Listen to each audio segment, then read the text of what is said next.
You're listening to the PodMania Pro-Wrestling Podcast, a sample of the best pro wrestling podcasts we can produce on our tiny budget. Check us out on Apple Podcasts, Podcast Addict, CastBox, and all other podcast platforms. If it's wrestling you want, check out more of our great content at podmania.co.uk. Let's do this.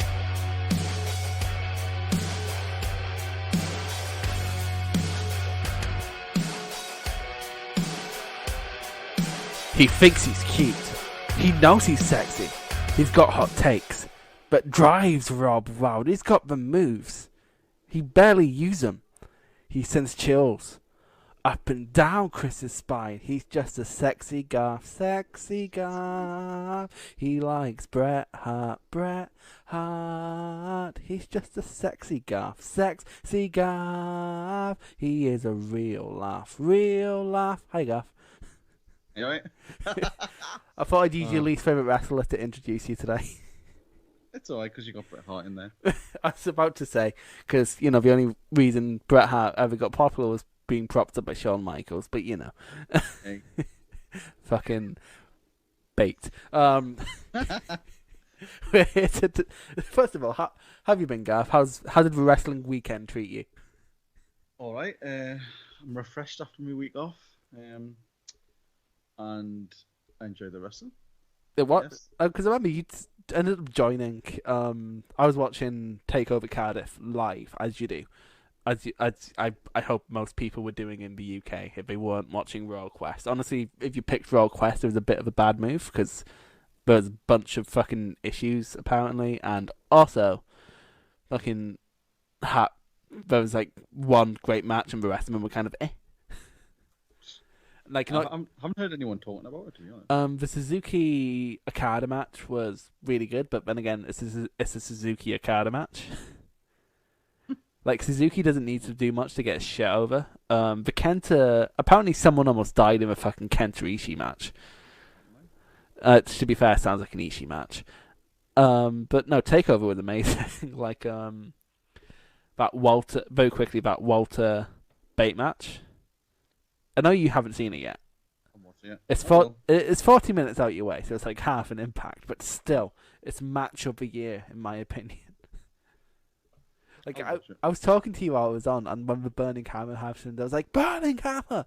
And, like, I can only imagine it, because, like, I seen you watching telly with your girlfriend or something, I could just imagine the thing Burning Hammer in, like, giant letters, and she going, who's this fool?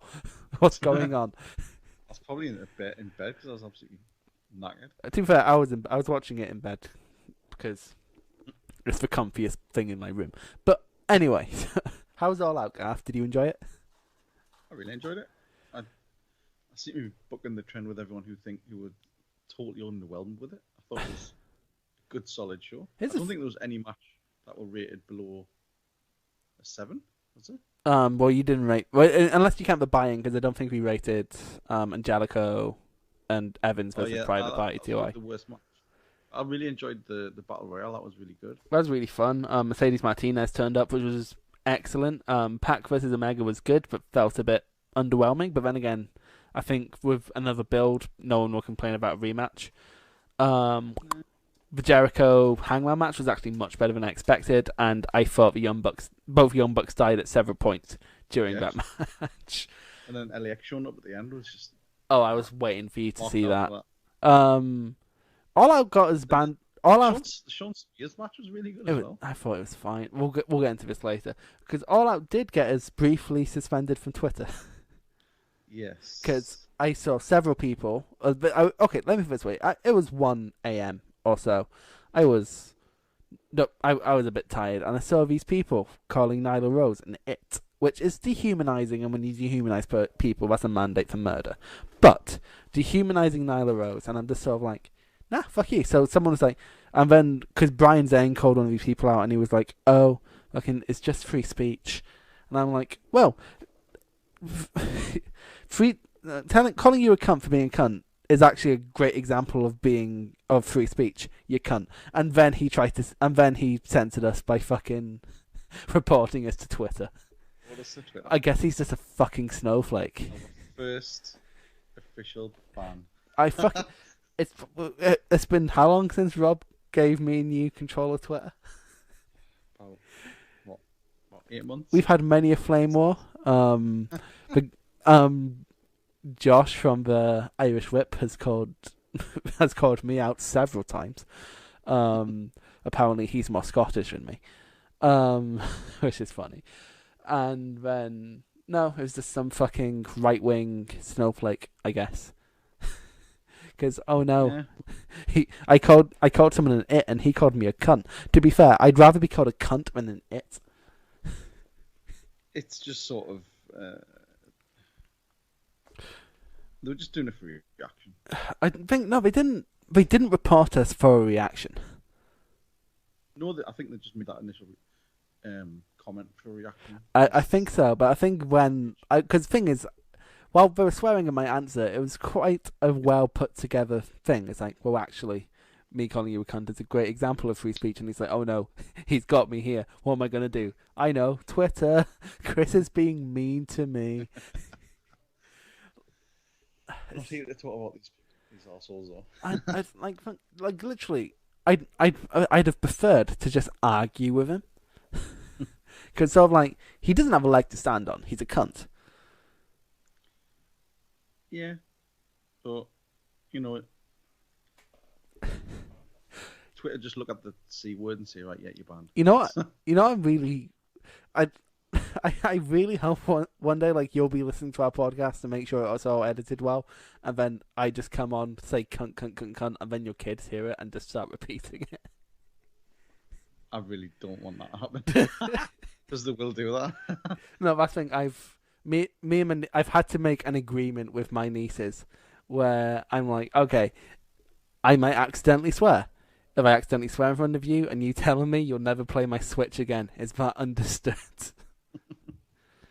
Because I just say a swear word instead of really. So well. Less swearing. Anyway, so what are we here to talk about today, guys? Oh yes, my top 10. It's taken 6 minutes for me to engage with the premise of the podcast.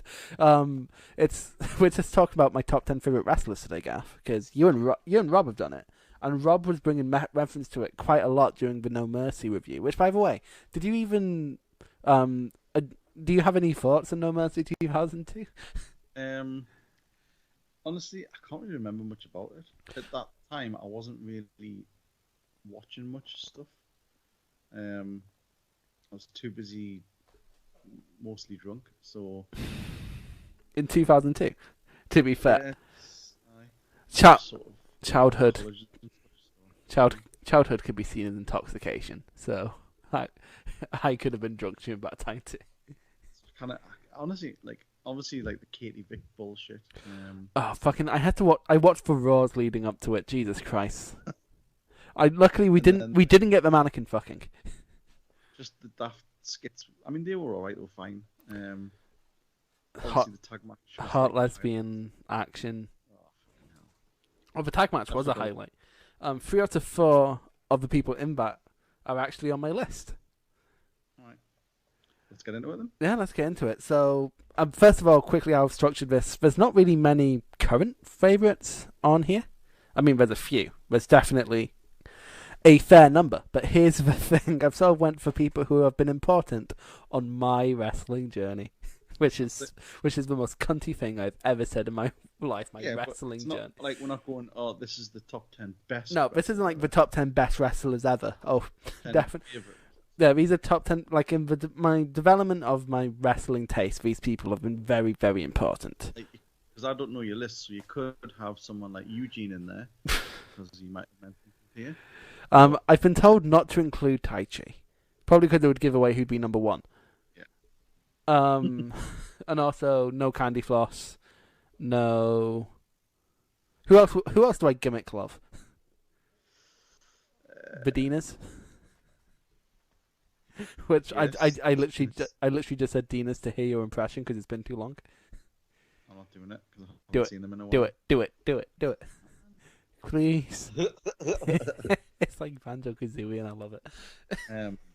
Let's think. Viper? That's not really a kayfabe. That's not really a gimmick love, is it? Viper. Right. Like, she's actually really good. So, come on then, who... Okay, so number 10 is a joint entry, and it's because it was a feud and not necessarily a tag team. Please don't hurt me. And it's Sami Zayn and Neville. Because they're on there for, like, the same reason. From the original takeover? No, well, it's because of how... Because basically NXT was my introduction to sort of the Ring of Honor style, as weird as that sounds. The indie style? Yeah, exactly. And while I dabbled, I didn't sort of I didn't dive in, mostly because it was, even in, we're talking 5 years ago, it was still really hard to do at the time. Yeah. Like, Ring of Honor wasn't on Fight, so, like, you'd have to find... And Ring of Honor had been great at the time, because it'd been, like, Kevin Steen, Elgin, and stuff like that. Jay Lethal. And then New Japan hadn't had its Wrestle Kingdom 9 yet, or if it had, I'm trying to remember when Wrestle Kingdom 9 was, but if they had... Even back then, I don't think they would have been having any... But it was on... Again, it was on... You'd have... streams or anything like that. No, because I remember the first G1 I was properly aware of. It was £70 for every show to watch on Twitch.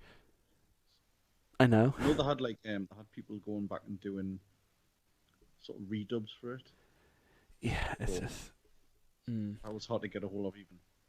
No, exactly. Like, the first G1 I could actually watch all the way, like, every single one was 2017, and I jumped on that shit. And 2017 was great, but also had Tenzan in it, so... So, what... So, Sami Zayn, this is one of my favourite storylines of all time. Yeah. The Sami Zayn underdog story. It's sort of like, it's Daniel Bryan, but, like, without burying him.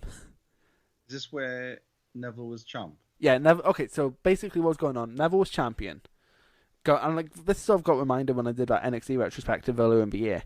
Neville was champ, going through everyone. Like, he went through Breeze, Tyson Kidd, just everyone at the time. Like, NXT wasn't quite as stacked as it was today, and like, Sami Zayn was the most over person. But he'd win a lot, but he'd never win his big matches. So, like, he beat Cesaro and then lost his 2 rematches to Cesaro. He lost the title to O'Neal at one point for some fucking reason. He'd go against Neville and lost against Neville. And, like, I've very rarely been invested in a story that much. When I wanted Sami Zayn. Like, I remember NXT TakeOver Fatal 4-Way when Zayn almost won. And then got dragged out. And then I wanted Sami Zayn to win that championship more than I wanted my next breath. You know what I mean? Like, when you're that invested into a wrestling storyline. Like, the Chase, the babyface Chase, I don't think it's ever been done better. Apart from maybe Bryan. The Chase, like... No, exactly. And they were very smart in that sense, where immediately they had Owens come in and take the title from him. Was great. And then Sami Zayn is only ever in a bad feud when it's with Bobby Lashley. Like, he made a... Or when he's not... I'm not saying not the underdog, but when he's positioned as sort of... Well, like the heel run he did was quite good, but then when it came to like the run up to the pay-per-views, it just didn't seem to work. It was... Well, to be fair, that's just because it's WWE, really. Like, like, I remember it was my first time ever of realizing how different people are in WWE, because I was vaguely aware of El Generico, but it was not until months into me watching NXT, because I actually got into NXT on the episode of the 2 out of 3 Falls match. Mm-hmm. And like, I sort of look back at it with what I know now, and it's sort of like, well, that's a pretty standard like PWG or like indie match. But at the time, it blew my fucking mind. Yeah. It was unbelievable. Like, I think that, again, I would not go on my way to watch Sami Zayn now. I won't go on my way to watch anyone in WWE now, to be fair. But in the case of Sami Zayn, it was just... I don't know why had slash Neville now because I'm just going on about Sami Zayn. So Neville's off the list. Sami Zayn. I've just never been so invested. Like, there was never a point where I lost interest in the Sami Zayn story. Yeah. And then, like, his match with Nakamura is one of my top 10 of all time. It's just a stellar match. It's like the definition of a clinic. It's like Nakamura's second best match, in my opinion. Actually, no, that's a lie. Probably his best match in WWE. Well, look at the like even Nakamura's feud with Joe was a bit weak. Yeah. Who isn't on the list, so that's a shame. But anyway, I'm very happy with that number 10 pick. It's sort of out of nowhere. Yeah. Just straight away, just with no one expecting that. Actually, do you remember were you ever a fan of like What Culture's YouTube channel? I'd watched the odd video, but I didn't subscribe or watch it religiously. I didn't watch it religiously, but because they were like 10-minute videos, they were quite easy to digest, so I'd throw them on like in the background while I was doing other things. And I remember they had all their personalities do like top 10 favorite wrestlers. And when it's a good idea because people were invested in the personalities up until the point where they left. But here's the funny thing: they kayfabed them, so Adam Pacitti had to put like fucking Cal Gotch and shit like that in his list. I know. Like, imagine if Rob made us do that. To be fair, I can't imagine him doing that. I'm surprised he hasn't tried to introduce storylines. What, in the podcast? Yeah. Like, have a fucking PodMania World Championship. When you'd be defending one with me. It's defended once a year at a random takeoff. Anyway, Garth, my number 9 is Chris Jericho. Just a spot of bubbly. To be fair, is Jericho not on anyone's top 10 list? I'd be very surprised if he isn't. Because Garth, Chris Jericho, he just made the list. Yeah. Hey. Literally did. No, literally, I'd forgot about Jericho, and then we started talking about All Out for 20 minutes. Jesus Christ. And it was just sort of like, oh, fucking Jericho exists. So I kicked the Bushi off to get Jericho on here. But yeah, Chris Jericho is just within how long is this like United States well-known career? So like WCW, that'd be like 96. He'd come into WCW. Yeah. So between like 96 and now, which is like 23 years. Apart from like where he's had like a bit of time out, he's always been relevant. Yeah, here's the thing. Okay, so basically there was 2 returns in like 2015 and 2016. No, 2014 and 2015 where he wasn't relevant. Like, he was just kind of there. Like, to be fair, he did seem pretty unmotivated, and then when we put him with Kevin Owens, it just became amazing. Because remember, there was a point in like 2015, 2016, and I think that's why I briefly forgot about him, is where Jericho would turn up in WWE and say, oh fuck, here comes just like the necessary run for Jericho.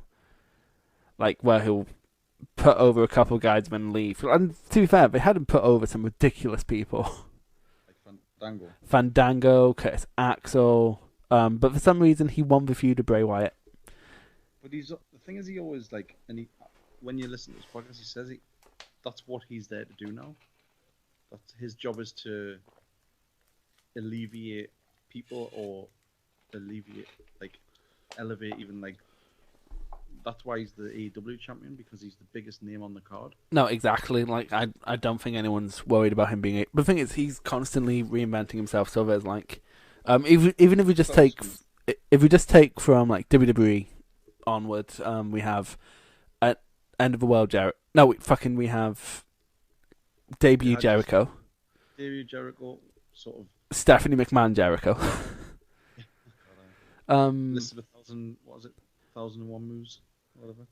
Oh, that was it in WCW. There's also the List of Jericho, which fucking got a clipboard over it. He got a potted plant over, Gav.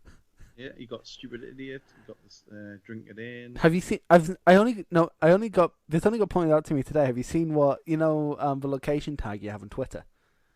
Yeah. You know what it says on there? Oh, this is, I'm from Winnipeg, you idiot. in Because I was just from a random show where it was like, I think it was SummerSlam or something. He was dragging someone back to the ring, and someone's like, "Go back to Toronto." He's like, "I'm from Winnipeg, you idiot." Yeah. He's just some dude in the crowd on that. like he's the master of talking people into a building, and you know what my favorite Jericho is, and I don't think I'm alone here. What's that? It is 2007, 2008 suit Jericho, where he's talking really slowly.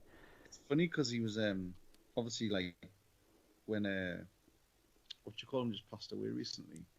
Harley Race.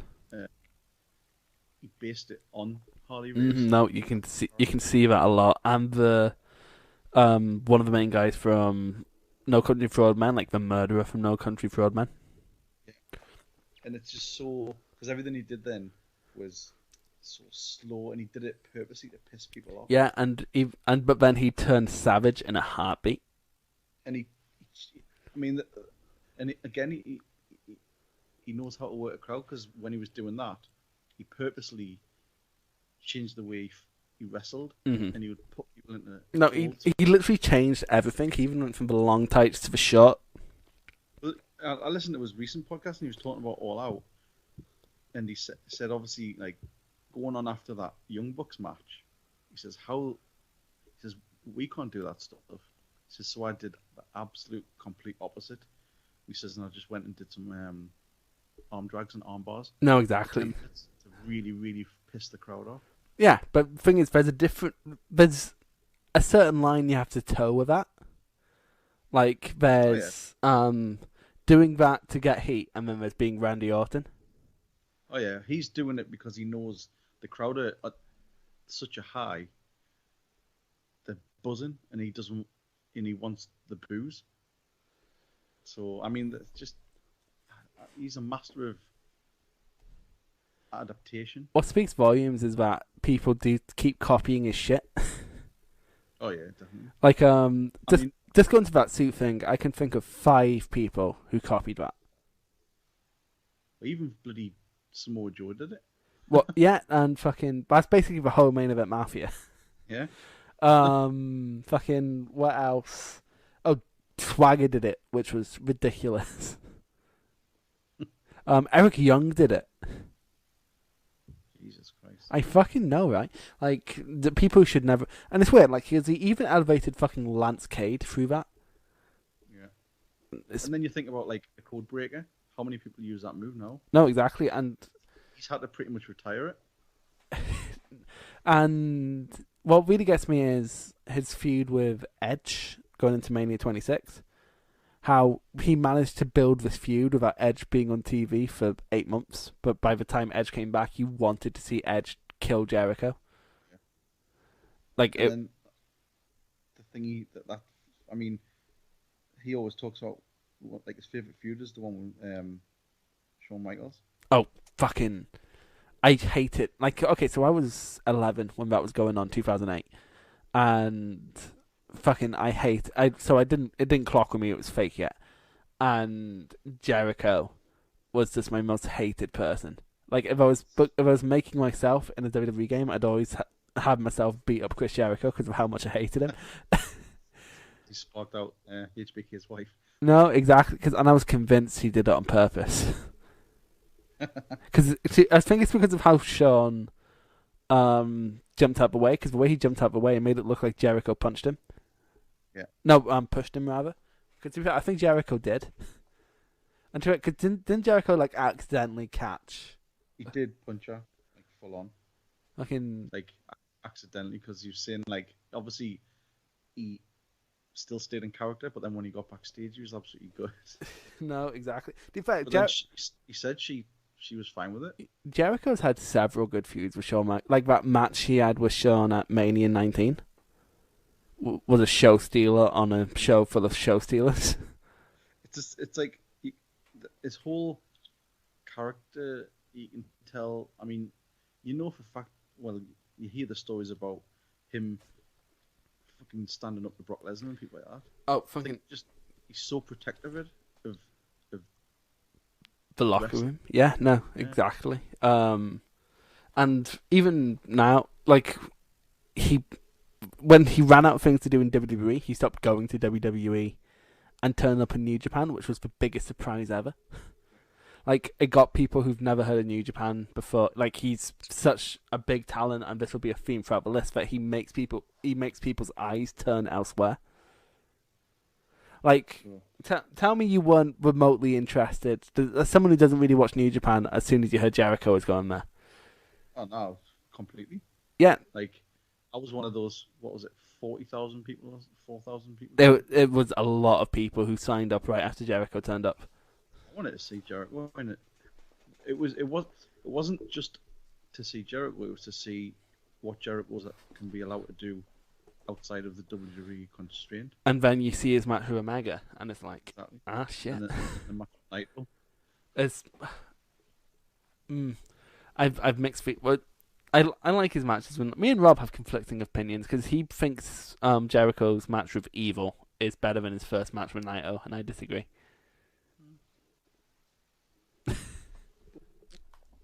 Good. The thing is, I don't think since he started this sort of movement around the place, I don't think he's really had a bad match. No. I'm trying to. But he's had less memorable matches, but like not a bad match really. He's definitely sort of. He's definitely moving his way up. His match with the legendary status. His match with Okada was a bit naff. Mostly because I don't think it was really weird. It was actually quite. First of all, we didn't license the fucking Fozzy song for some reason, so he came out to like generic rock music, but like dubbed. It's weird. And also it ended on a small package, like because I think Jericho couldn't lose divisively because of course he had the match with Hangman coming up like a month later. This is after All Out? Yeah, this is after All Out, so not All Out, fucking Double or Nothing. But yeah, he just turns heads and some amazing. What's your favourite Jericho match? I can't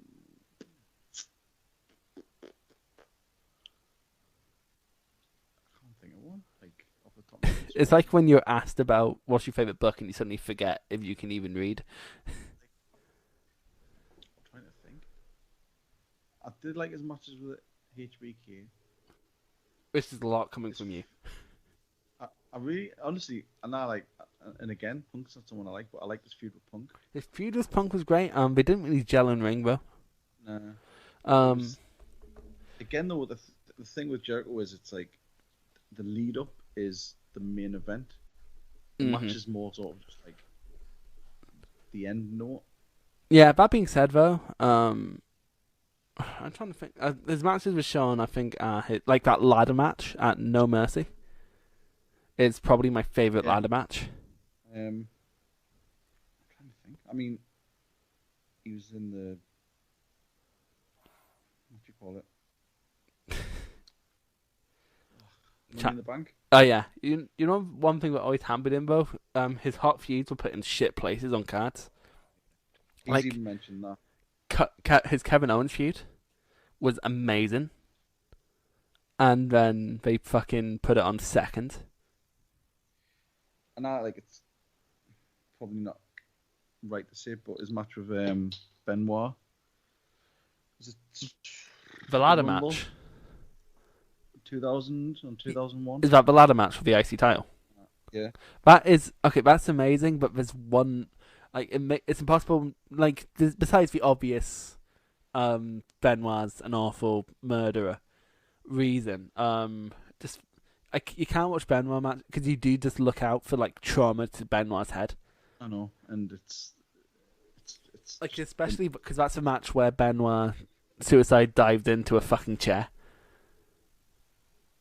Although Jericho, it does remind me of Jericho's best ever promo, which is like, I'll fight Chris Benoit on a boat, and a boat goes up on the fucking Titantron. I'll fight him on a goat. Goat goes up on in a moat. Such a fucking charismatic motherfucker. Like, he can get anything over. He can get Lance Cade over. He actually did get Lance Cade up. But, yeah, Jeff. Definitely worthy. My number 8, Garth, is true. It's damn true. Right. It's Kurt Angle. One of both slightly one of my biggest regrets, but also not, is I never went to see. Angle was fighting for ICW, and I didn't go see it because the tickets were like £40. He was here in Newcastle, and I didn't get to see it. You didn't get to see it because you have like a life. I just didn't end up going. I just didn't want to go. But to be fair, the match is up on YouTube and I've seen it, and it wasn't all that, but like just seeing Angle would have been cool. Yeah. It's like Jericho. He's very, like, up until the last year and a half, he was very versatile. Well, I say versatile. He had 2 modes. He had Comedy Geek and Shooter. Basically, he had his short foray into MMA. Yeah, basically he was Shooter, so kind of the same. He's basically all like main event mafia heel. So he's basically fucking Hollywood Hogan, Minoru Suzuki, or Santino Marella. Those are the 3 modes of Kurt Angle. It's weird because he never. I can't really remember him ever doing any of the comedy stuff in TNA. He did some of it, like he it always seeped through, but it was never his main thing. Like there was a great one where they were teasing him and Karen breaking up, and it's sort of like don't tease that because it will happen. It's like every time a tease breakup happens in WWE, it happens. But so he was like, what? Is he cheating on me? Does he have gold medals? And also there was he was taking like a suntan, and he just walk up and he's in his phone and he's like, can I have some privacy? Like, he did some comedy stuff. It was never like his main thing. But I know him most. It's weird because in Skill, when people were talking about TNA, first of all it was like, oh, you can get it for free because it's on Bravo. Yeah. And so as a family who didn't get Sky Sports, that was amazing. Secondly, it was it's that place where Kurt Angle is.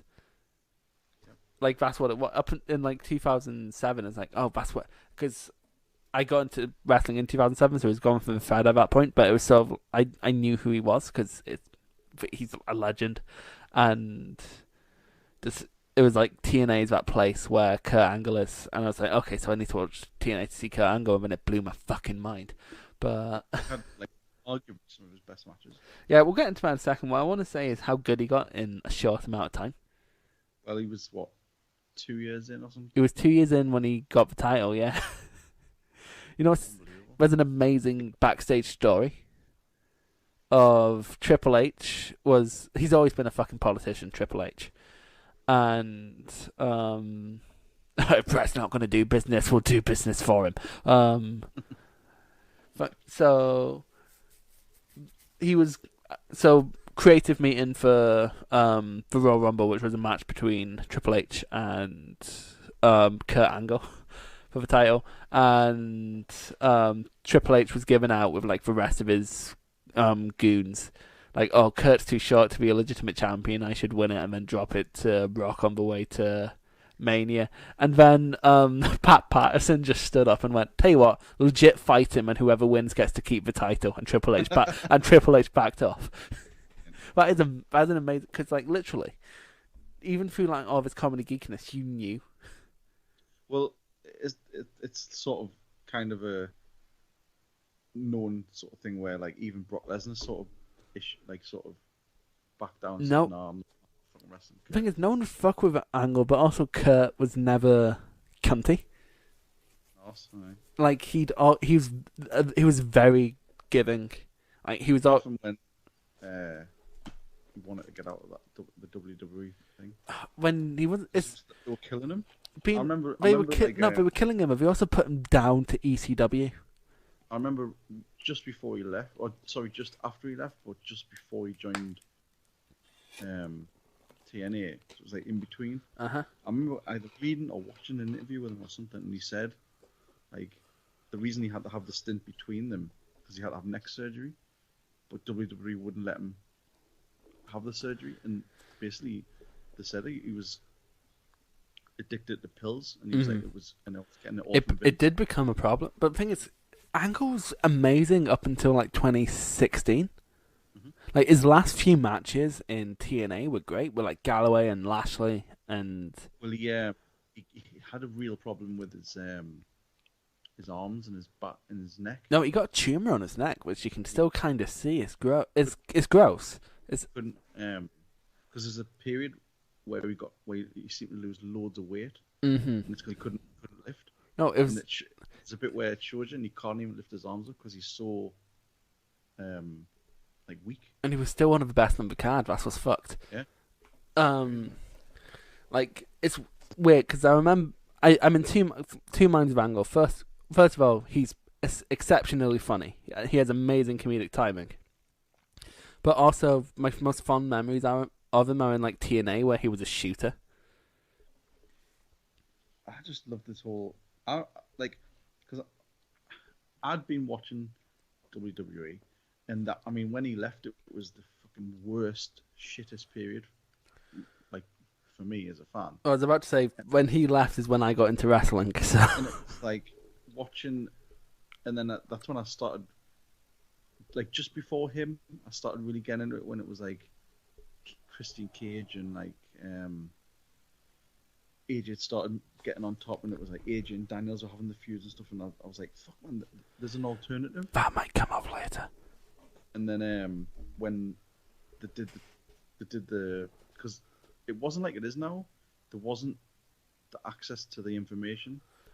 Even back then. No, that's when TNA Round Our Skill started as a rumour. It's like, oh, so that's the place where Kurt Angle is. We need to find it. There was none of the dirt sheets as much. No, exactly. Like all the rumours exactly. Like, it's now like stuff like The Observer or like FOW or something is like just commonplace. It's just wait. Nobody was using social media, so there wasn't the talk. Right, you had to be on the forums and stuff. Okay, let's kind of move away from the it was better in the good old days thing, because I can't remember. Well, I'm just saying, like, I just remember when he turned up in TNA and it was a legitimate. The thing is, because Angle's so humble, because he I saw an interview with him where he's talking about his TNA debut, like where he was revealed, but some fans chanted Goldberg because he just have a bald head.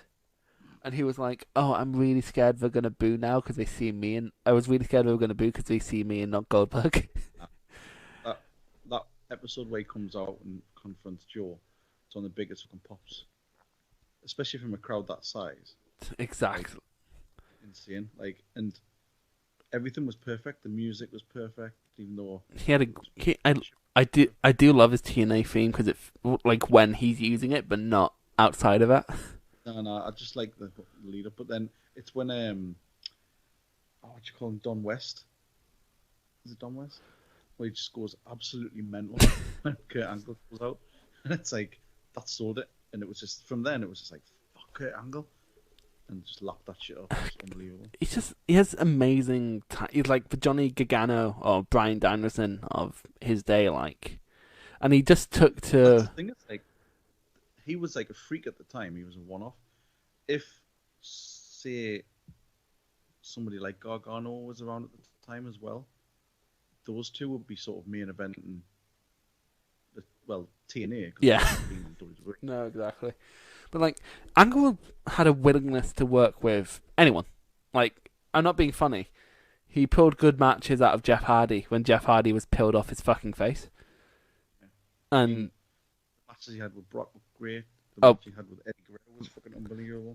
He managed to get the IWGP Championship back. I'm going to tell the story, Gaff. So, Brock Lesnar, when he signed for New Japan, they retired the old IWGP title in order to, because Shinya Hashimoto had died. So they were retiring it in honor of him. and they were just bringing out this new belt, and Brock was the champion at the time, so he got this new belt. Brock held that championship hostage. Battle Warrior style. Yeah, so they had to bring back the old one because Brock refused to come back to New Japan. So in a convoluted way, Angle got it all back to him. Like, it's weird. Like, I can only think of one really bad Angle TNA match, and that was his one with Scott Steiner, because Scott Steiner can't move. I mean, he even managed to get probably the best match Sting had in TNA, yeah. That Bound for Glory main event, 12 years. which we've covered, but also, thing is, it still wasn't very good. The one at Bound for Glory. No, the one at Hardcore Justice was 2011. I think it's okay. That was probably better. There's also he had Abyss's best match as well. Yeah, that was a crazy match. We went off the stage through a table and stuff. He got Desmond Wolfe over in one night, aka Nigel McGuinness. Of course, extend the really bad circumstances around that, but still.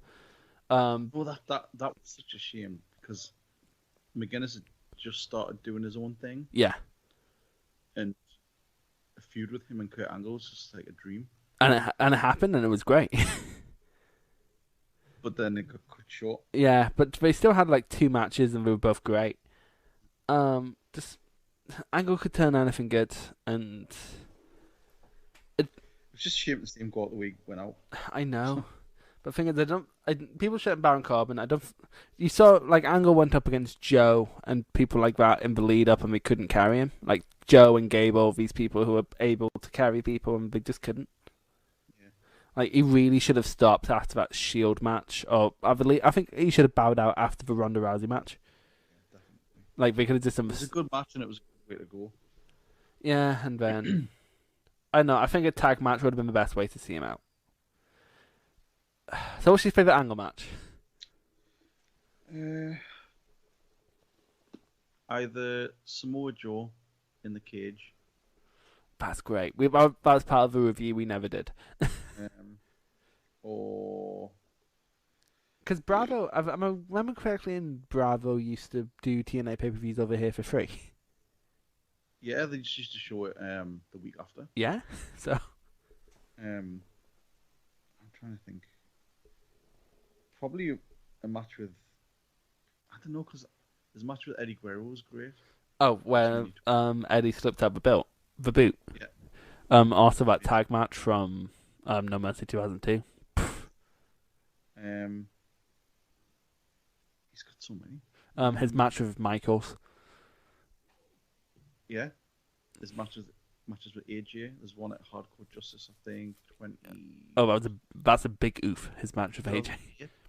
2007. Yeah, all his matches with Joe. To be fair, his matches with Christian. He's just amazing. Yeah. I'm not gonna pick any because they're all good. So, Garth, my number 7 is a man, and his name. Are you not catching on to the joke here, Garth? And his name is, come on, Garth, I believe in you. You can complete this. You can complete this meme. What? And his name is. Fuck's sake, Garth. And his name is John Cena. Fucking, I was hoping you would finish the meme, but no, I had to bring it up on fucking YouTube to finish the meme. Thanks, Garth, you killed it. I don't care about John Cena. Well, it's my fucking list, Garth. I skipped that shit. Honestly, that was when I was like totally checked out of WWE. Well, Garth, I was 10 when John Cena was on top, and he was Superman to me, and I love him. So, I'm sorry, Garth, you're gonna hear me gush. He's your Hulk Hogan. He's my Hulk Hogan, but not a bigoted cunt. So, and can work. Yeah. Cena's best match is better than Hogan's best match. Come on. Because AJ carried him.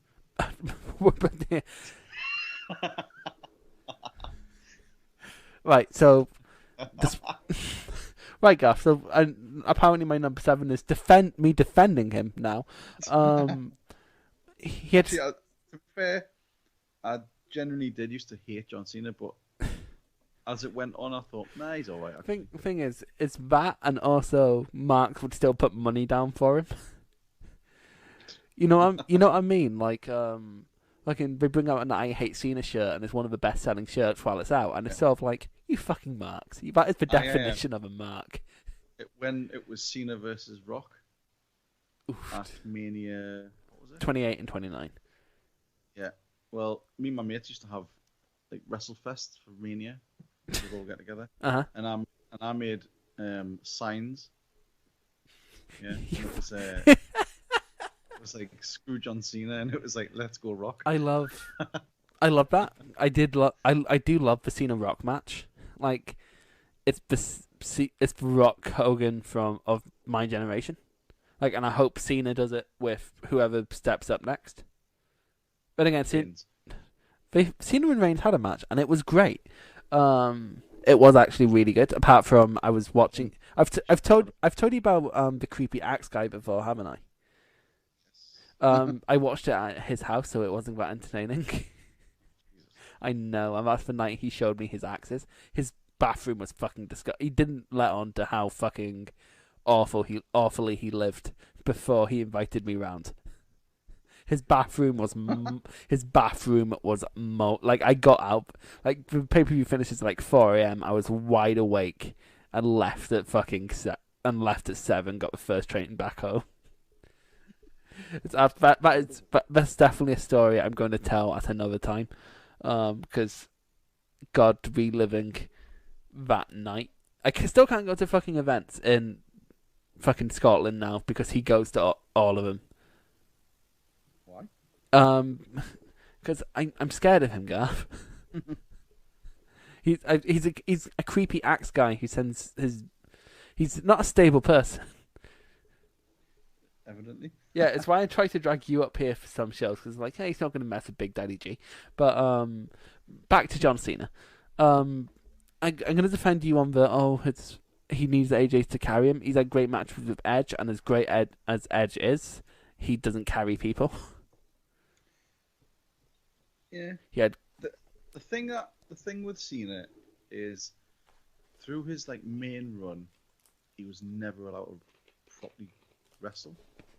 And then when he was, like, it's when he did the matches with like the likes of AJ where he started pulling out stuff where you're like, shit. His US Open Challenge was really good. Yeah. The only thing I'd watch on Raw through that time period. That was good, and his match, like, do you remember his match with Cesaro? Yeah, and his match with Kevin Owens. His matches were Punk, his matches with Punk were always 8 out of 10 or above. He had a good match with Lesnar. He had 7. Yeah. There's one I think was Extreme Rules 2012. Are you thinking of? That was like Lesnar's first match, but the only problem was Cena won. But apart from that, but Cena wins low. Now Cena has had his share of burials, but with him giving out the burying. But like on Cena's part, with the exception of Kenny Dykstra, because that was personal. Have you heard this story? No. So Kenny Dykstra was engaged to Mickie James. And do you know who Kenny Dykstra is? Because you didn't watch this period. Okay, good. He was engaged to Mickie. He was engaged to Mickie James, and then Cena started going out with Mickie James. So it got Dykstra depushed and released. Really? Yeah. Like no, he was like the breakout from the Spirit Squad, wasn't he? Yeah, he didn't go out. To be fair though, like he was never malicious. Like he could have done that with anything. Like when he went out with Nikki Bella, he could have easily got Dolph Ziggler released and all that, but he didn't. Cena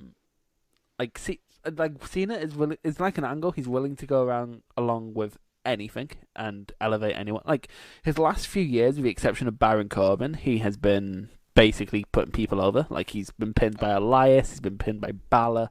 Like now he's at that point where he's sort of passing the torch, isn't he? No, yeah, he's never. To be fair, he's never not wanted.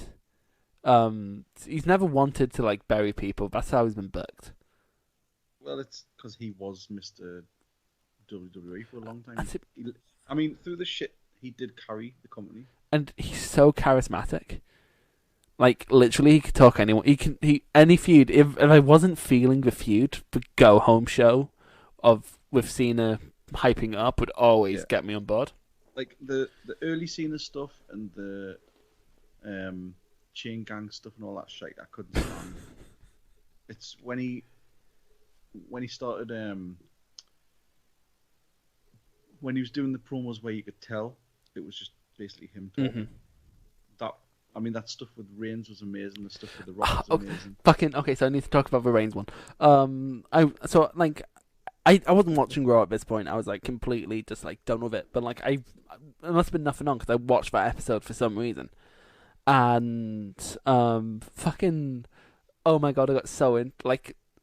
It's just when Cena went. It's called a promo, son. If you're gonna take my spot, you're gonna have to learn to do it. And then like just digging into him. Just like Cena knows how to, especially nowadays, knows how to play into his reputation to elicit either heat or a pop, and it's amazing.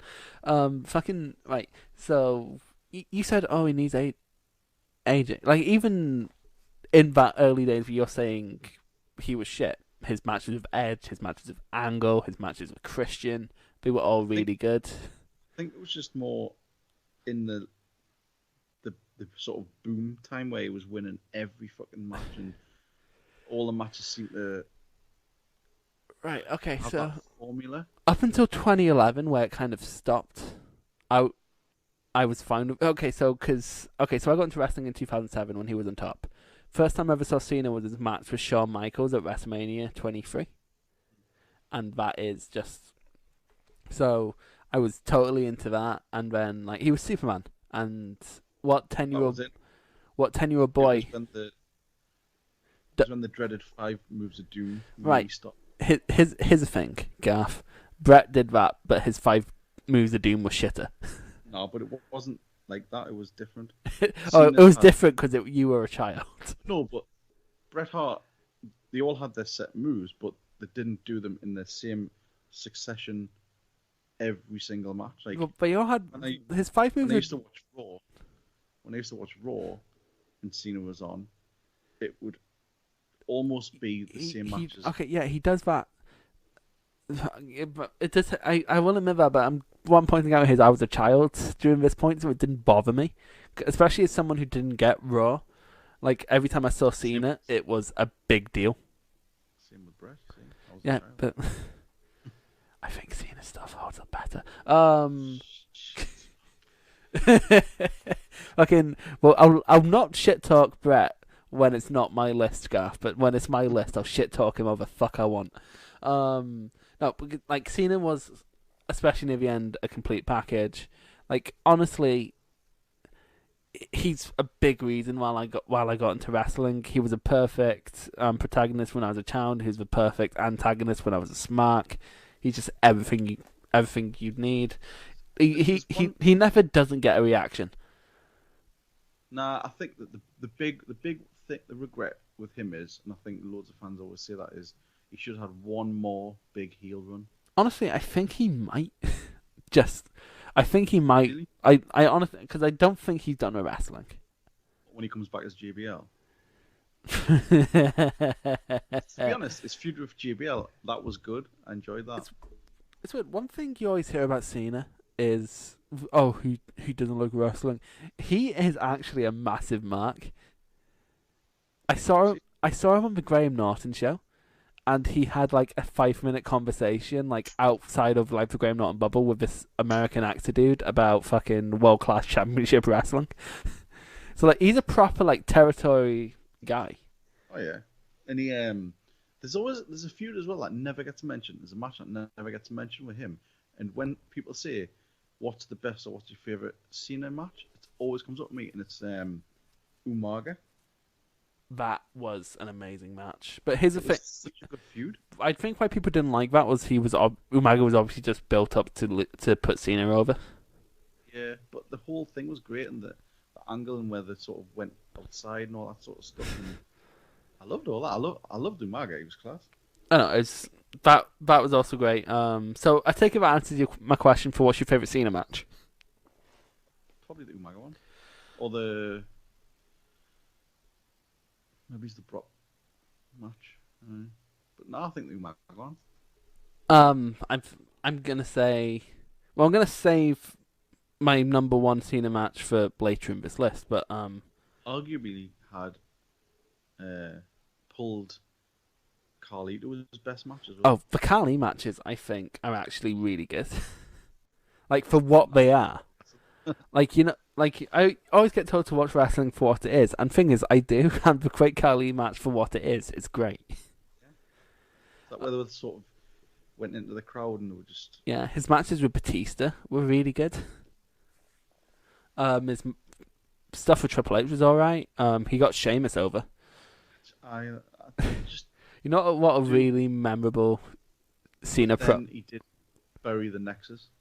That was the worst thing he did. Fucking yeah, no, that one I will agree is pretty unforgivable. But you know what?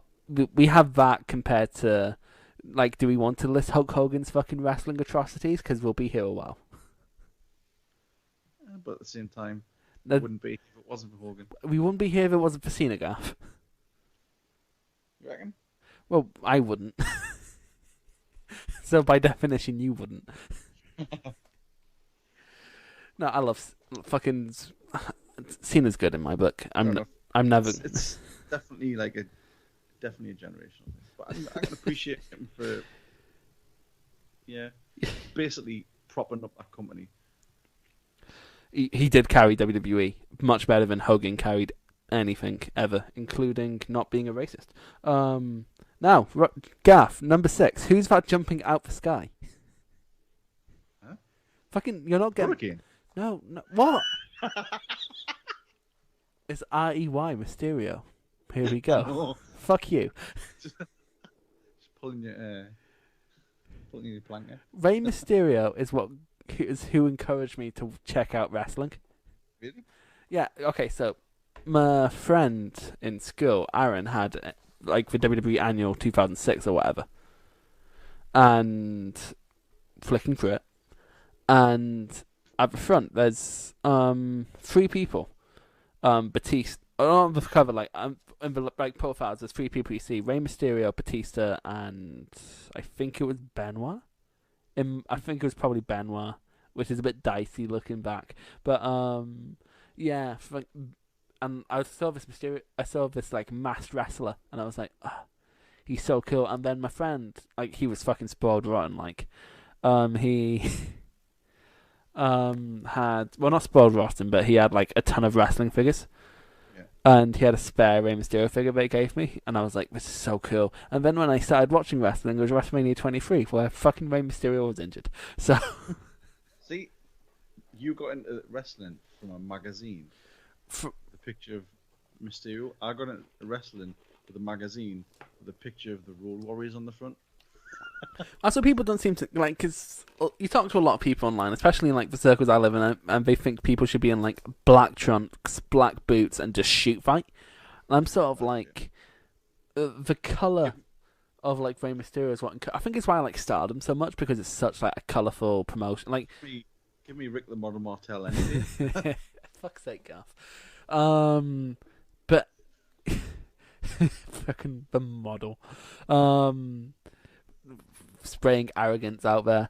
But no, I remember, because of course, for the first 6 months I'm watching wrestling, Ray isn't there, and then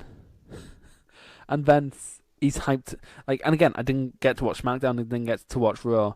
I started hearing these murmurs of Rey Mysterio's coming back, and then finally, my brother, 2 days after SummerSlam 2007, gives me a pirated copy.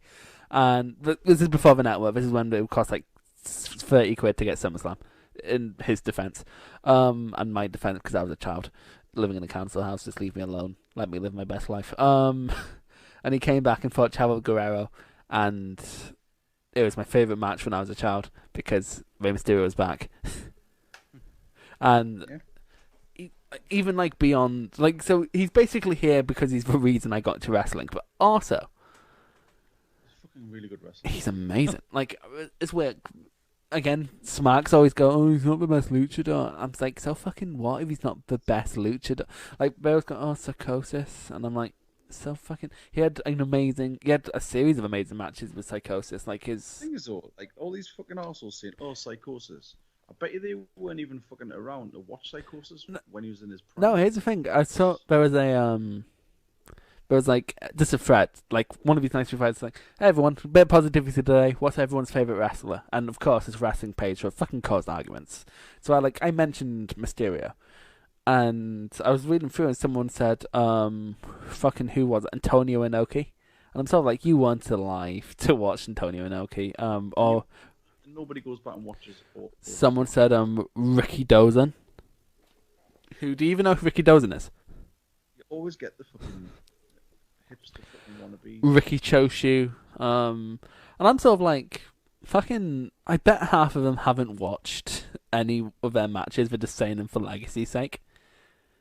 Of course, it's like you can appreciate someone like Sammartino, but I would never say I fucking love Sammartino. No, it's kind of why, like, Kabashi, Misawa, Baba, Stan Hansen, people like from like 90s or Japan didn't make the list, because while I love watching those matches, and it's actually a lot of what I'm watching, like if I'm just watching like random wrestling, that I did live through it. So while I love back stuff, I'm getting more excitement out of watching modern day progress or something like that because I'm following along. Like, there's no one on this list there's no one on this list who didn't have storylines. I was following along. I was alive to follow along.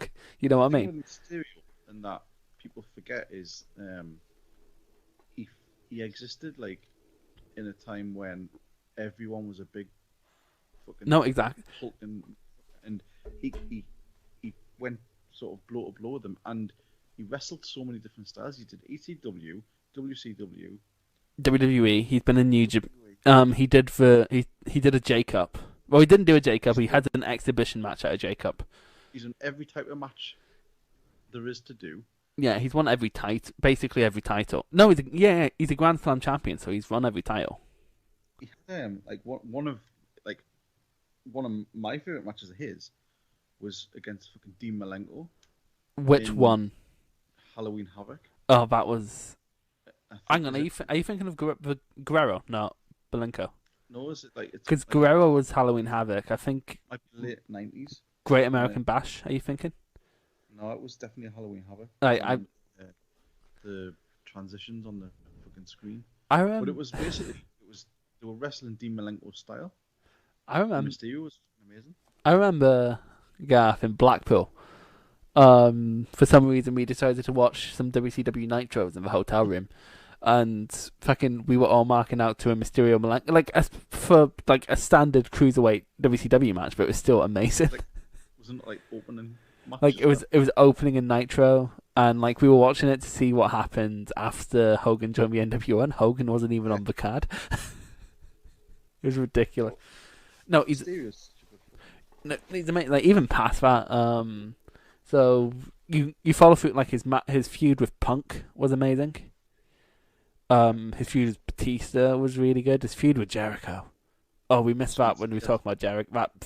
That finish of I think it was Over the Limit or something like that. It was like a B pay-per-view, and he did the 619, and he counted the 619 by just ripping Mysterio's mask off. And there's a great story that earlier in the day, they were pitching this, and Vince overheard them or something, or was at the meeting, and was like, "You can't do that." And they had to go to the ring and do it like 3 times in a row to prove to Vince it could be done. And it's like, and even like Mysterio was one of the few as well where, like, I would watch SmackDown to watch him. And but SmackDown 6. You would good TV matches. Oh, some people would just like sort of breeze through them. Yeah, no, exactly, and like, he's also like just really like a flash of color, because there was a point in WWE a few years ago where like everyone was in like black. Or like dark colours, and then he'd just be out in like bright colours, and it's amazing. I think people seem to forget as well that he's been around for a long time. No, exactly. Like, he was around sort of early 90s as WCW was just starting to get. Yeah, he was like in terms of like age, he's like the Tyler Bate of his day. He debuted when he was 18. He was like 16 or something. He's only 44 now. Exactly. And like compare that to like, I don't know, John Cena or something, and he's just like late 30s, I think. Yeah, he's only 2 years younger than Mysterio. Is Cena. So he's another person from that tag match at No Mercy. Yeah, again, 3 out of 4 people in that tag match are on this list. So, just honestly, okay. So, what's your favorite Rey Mysterio match? Either versus Eddie, 97. Mm-hmm. Where he's dressed up as the fucking Phantom or something. Yeah, Halloween Havoc, that really famous old purple get-up. Yeah. Or maybe that tag match. That tag match is so good. So good. Or the what's it called? The Malenko one. He had a really good feud with I remember he had a feud with John Morrison. You know what? Against the IC. That was really good as well. You know what, Garth? I forgot to mention this. I've seen Ray live at ICW at the Hydro show. I went along, like a bunch of friends were going along. I was sort of on the fence because it was like 40 quid a ticket, but literally I went just because I wanted to see a 619 live once in my life. Yes, I'm a mark, but his move, wasn't it? no, because Tiger Mask did it first, technically. Yeah, but he sort of brought it in America. Yeah. I bet he didn't ask Tiger Mask's permission, but he probably couldn't because he can't speak Japanese. He's and I remember it was against Kenny Williams, and the ICW crowd hated him because he didn't promote the show. Yeah. So the ICW crowd were completely against. I was the only one cheering him. It's actually quite hilarious because there was people were chanting 0141 for Glasgow. But this is the Glasgow area codes, and I was just doing 619 between the only. You know how in Blackpool I was the only person chanting Scotland between the UK chants.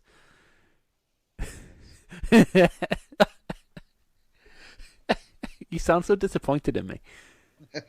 So people going 0141, and I was going 619, and angry Scottish people were turning around looking at me. I'm like, oh Lord, I'm not making it out of here.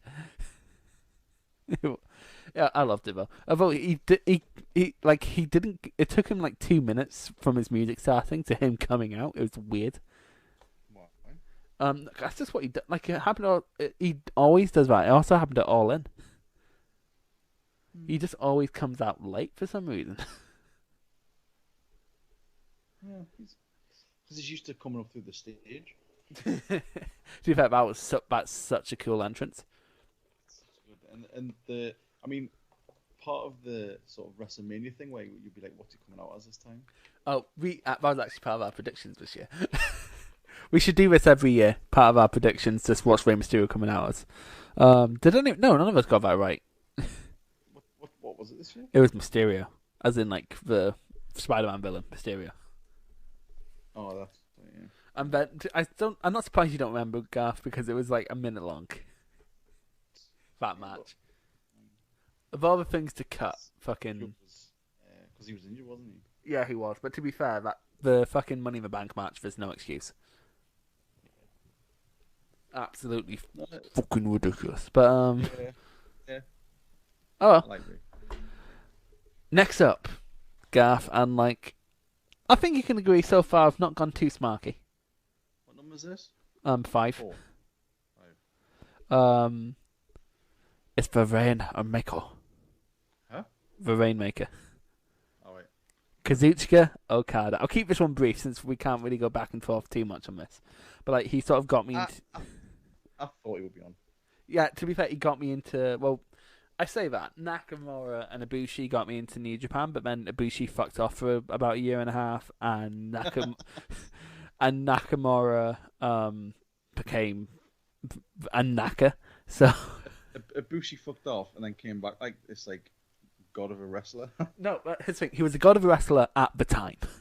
All right, but go. I don't know if you've watched it, but go watch Wrestle Kingdom 9 Ibushi versus Shinsuke Nakamura. That's the match that made me a New Japan fan.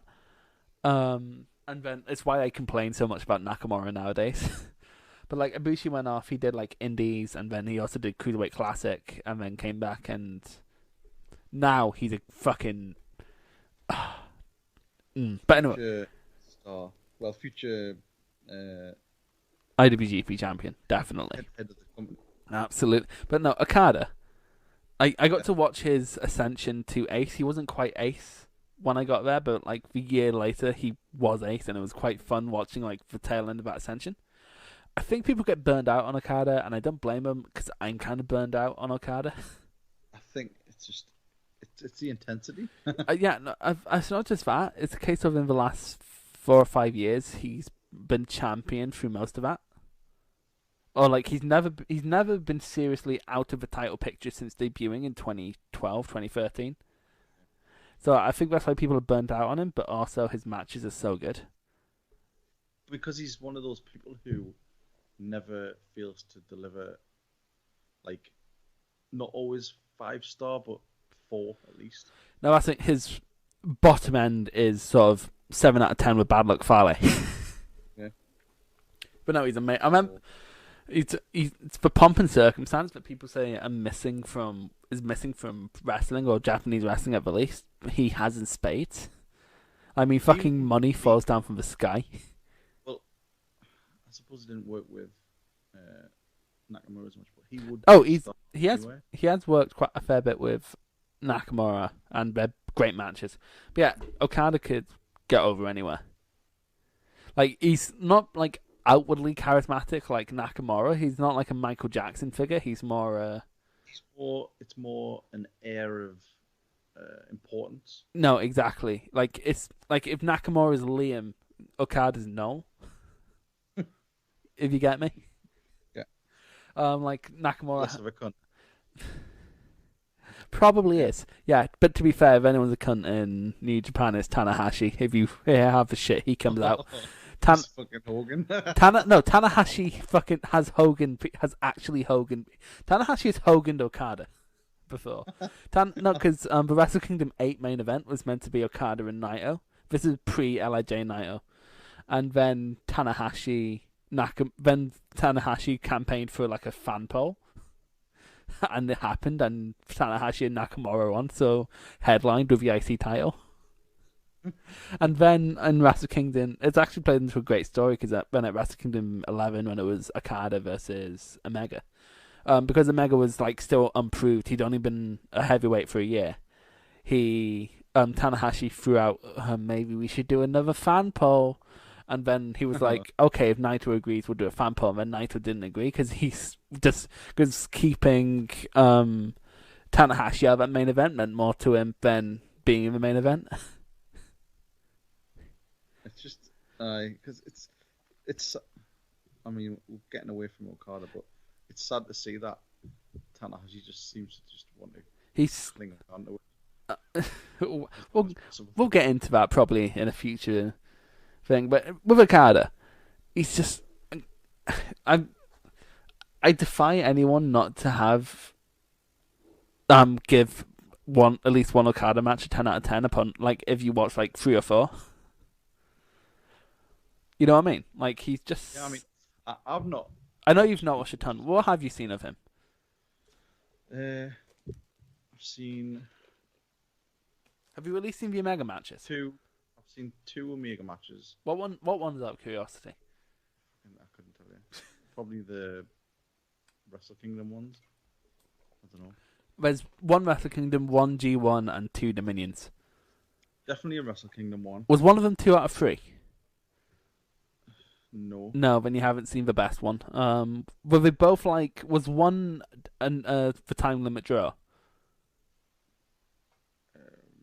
Possibly.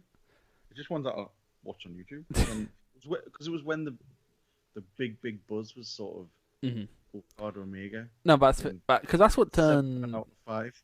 That's what turned Rob onto New Japan. Was that? Yeah.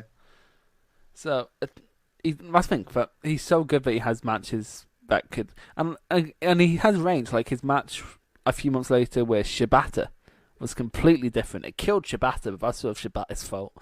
Some great matches with Ishii. Just he can work with anyone and it's like he's a must-watch talent, and we are desperately running out of them nowadays. That's what makes them so special, though. No, exactly. And oh my god, just he's amazing. That's all I can say. Go watch Okada. Go watch some Okada matches. Do you have a favorite? And I'm asking this for everyone, and I know you don't. I know you haven't seen a ton, but do you have a favorite Okada match? I couldn't tell you. Probably Omega, because it's probably the first one I watched. Yeah, I'm inclined towards Omega. Also, his Tanahashi G1 final match this year, I think, is their best. Just that time limit draw I thought was amazing. There's just so many. Shibata, that was amazing. He always gets it's weird, like he always gets 10s, and you just forget that it's possible for him to have a bad day, because he never does. I meant to watch his match against Zack Sabre Jr., but I just never got around to watching it. That's really good. Well, depends which one. The Sakura Genesis one's really good. So is his one from... Yeah, and so is his one from Strong Style Evolved, which was the UK show. Yeah. But his so many that I keep meaning to watch, but I just never get around to it. He had the best match with... I think everyone in the A block this year had their best match with Okada. Oh, his match with fucking Ospreay this year. Oofed. Anyway, number 4, Garth. I don't have a good segue for this one. It's AJ Styles. Yeah. Because you know how Angle was the person who got me over to TNA. Yeah. AJ's the person who initially got me to watch New Japan. He's the one who made me stick. As I said before, it's Okada, Tanahashi, Nakamura, and Ibushi. But AJ's being on that Wrestle Kingdom is what made me check it out.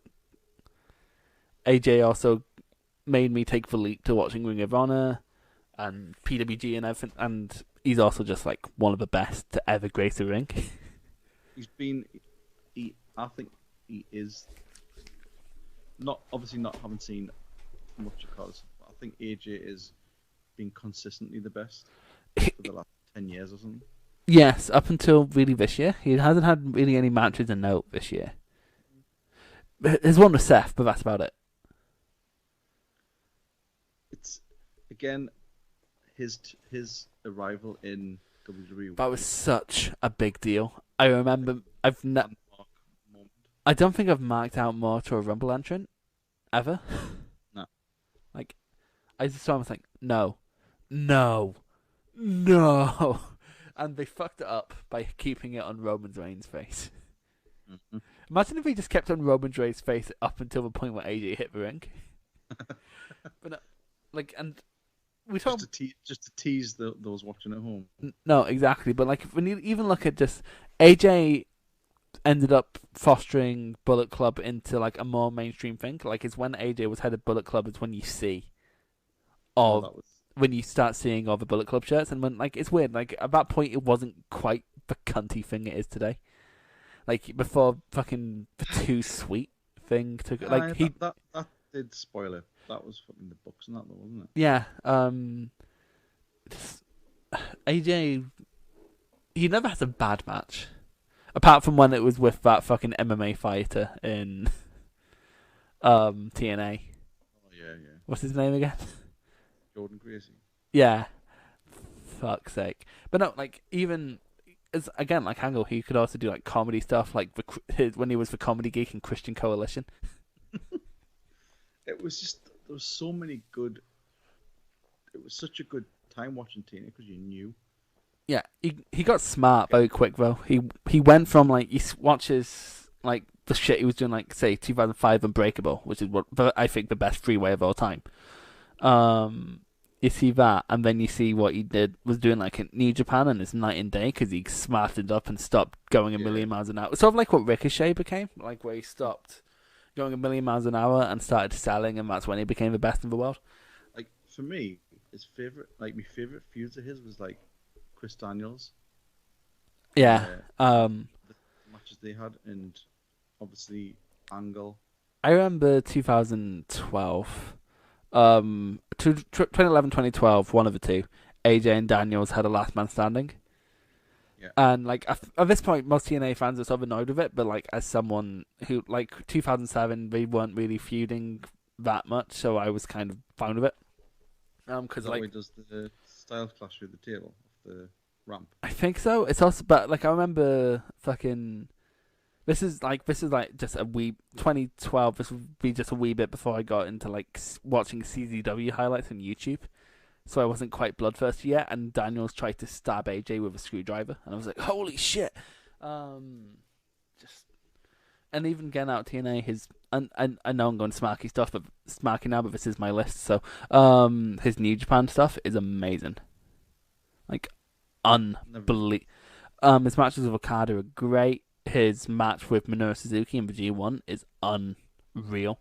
There was some six men in Ring of Honor that was absolutely amazing. It was him and the Bucks versus I think Roppongi Vice and Okada, and it was amazing.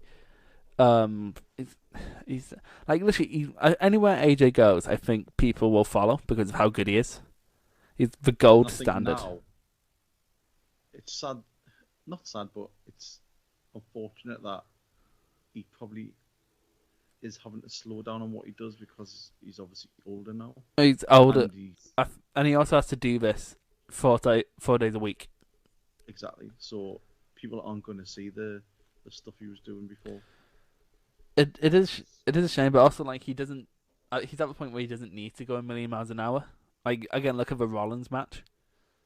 Yeah, that's exactly. Or even like the Shane match, he pulled an 8 out of 10 out of Shane McMahon. Yeah, it's a cliche, but he is like actually a phenomenon. He's actually phenomenal. What's your favorite AJ match?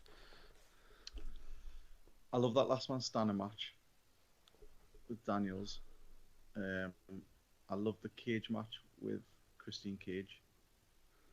Hey.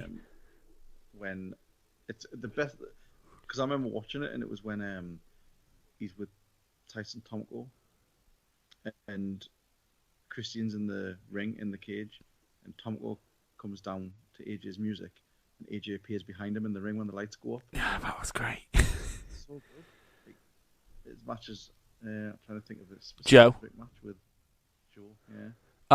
The one before Unbreakable is amazing. And this, to be honest, like I generally did like his match with Shane and the one with Cena. Oh, all three with Cena were great. But what's your favorite one with Cena? Because I have my answer. It was one of them. I forgot what it's called. There was. I don't know what. Mine's the one of the Rumble. I think that was probably the one. Where Cena did the roll through with the AA. After he missed the top rope one. Aye. No, it's just oofed. The fact AJ's just amazing. Mine is Unbreakable 2005 again, cliche, but fucking how can it be a cliche when it feels so right, Garth? Fucking his match with Nakamura at Wrestle Kingdom 10. Wrestle Kingdom 10. Just the best bomber ever. Fucking, and then Nakamura went to WWE. Yeah. What are you gonna do? What am I gonna do? Complain on my podcast, Garth? That's what I'm gonna do. That's all I can do, Garth. That's all I have in my life now. Anyway, number 3, Garth. The rated R superstar. Why is he so high up there? Well, I have my reasons, but also, I love doing the Tony Chimmel thing. Because, Garth, I listened to some of the list you and Rob did. Like, how long? That'll be like 18 months ago now, won't it? Something. And, you just wanted to bury Edge, but couldn't because you were trying to still be diplomatic. I didn't want to. His matches never get out of first gear, apparently. He'd never got out of first gear. Okay, so I've told you before. So my first show was WrestleMania 23. So Edge, my first match was Money in the Bank, which was Finlay, Booker, Mr. Kennedy, Matt Hardy, Jeff Hardy, Edge, Randy Orton, and someone else who I'm not going to bother trying to remember him. And Edge just immediately caught my attention. He was just so fucking cool. Like the long jacket, the long hair. He's just so cool. He was just so cool. And it's weird because Edge has both one of my favourites and one of my least favourite themes. What, the original Edge one? No, the original Edge from the You Think You Know Me, Know Me, New. I think that's quite cool. The Rob Zombie theme. Oh, yeah. I had a Mambo number 5. No, but he's on here for childhood reasons. He was my favourite as a kid. Like, after Mysterio got me in, Edge kept me watching. Edge is the reason why I started listening to Alter Bridge. I fucking love that song. See, I just thought it was a WWE theme up until the point where I actually started getting into music. I'm like, oh, Alter Bridge is a real thing, and fucking Miles Kennedy is an amazing vocalist. Only reason I knew it is because when he did his retirement speech, he said, like, thank you for everything. He says, thank you for Alter Bridge for the amazing tune. Let's hear it again. See, I know. And I was like, shit, that's a real band. I know Miles Kane from Alter Bridge more for first of all from his stuff with Slash before Alter Bridge, which is weird because Alter Bridge sells out like the Hydro and shit. But anyway, this isn't a music podcast, unfortunately, because I feel that would be quite the listen. But I just okay, Spear's weak, but like he's like the height of what a WWE made wrestler can be. I've never thought it was that bad. Like it's a spear. It's yeah, a shit yeah. But you look at like Roman, who like throws himself at his opponent, or like Kairi Sane's spear. Like, don't call me smarky, but like that's an amazing spear. Moose. I don't like Moose's spear. I love it. No, because he does the flip, and I think that takes away a lot of impact. Pardon the pun. But you know who has the worst spear? Is Toa Henare. Because he picks them up and puts them down. It's like a shit spine buster. And they were like, oh, he'd be banned from rugby for that. I'm like, no, he fucking wouldn't. He fucking hugs them to the ground. Now, like, Edge is another one where it's a running theme of his list. Any role he's given, he can do. Yeah, because he can do comedy. He's a really, really good heel. He's a great heel. He's a great face, actually. He's a great white meat baby face. He can do baby face. He can be like a sort of like chicken shit heel. Yeah, he can be unhinged. Yeah. He's just unbelievable. Like also his promo ability is just almost second to none, especially for the time. He got Cena over. And he had a good feud with Cena. I didn't mention that feud when we talked about Cena. I know, like that TLC. He actually probably had his best round of matches because he fought him quite a lot. That TLC match at Unforgiven 2006 was amazing. He's actually got good matches out of Randy Orton. Oh, I rated RKO, which has the best joint theme of all the joint themes. It's just. I'm going to listen to that after we go off air, actually, because it's such a great joining of two themes. I remember his feud with Shawn Michaels was great because he was just annoyed that Shawn was getting title opportunities and he wasn't. His stuff when he was with Lita, I think, was amazing. The whole Vicky Guerrero arc was amazing. That was so good. Like, and she was annoying at the time, but I was 11, so I was just sort of like, ew, girls. But even if he doesn't always have the best matches, he always has the most interesting feud. And that's really all that matters. And, like, how many different people has he held the tag titles with? Christian, Rey Mysterio, Jericho, Hogan. What? Orton, yeah. Fuck, I forgot about. We were just talking about it. I forgot. That's already 5 different people, and they're all just this. I can't fault Edge. What's your favorite Edge match?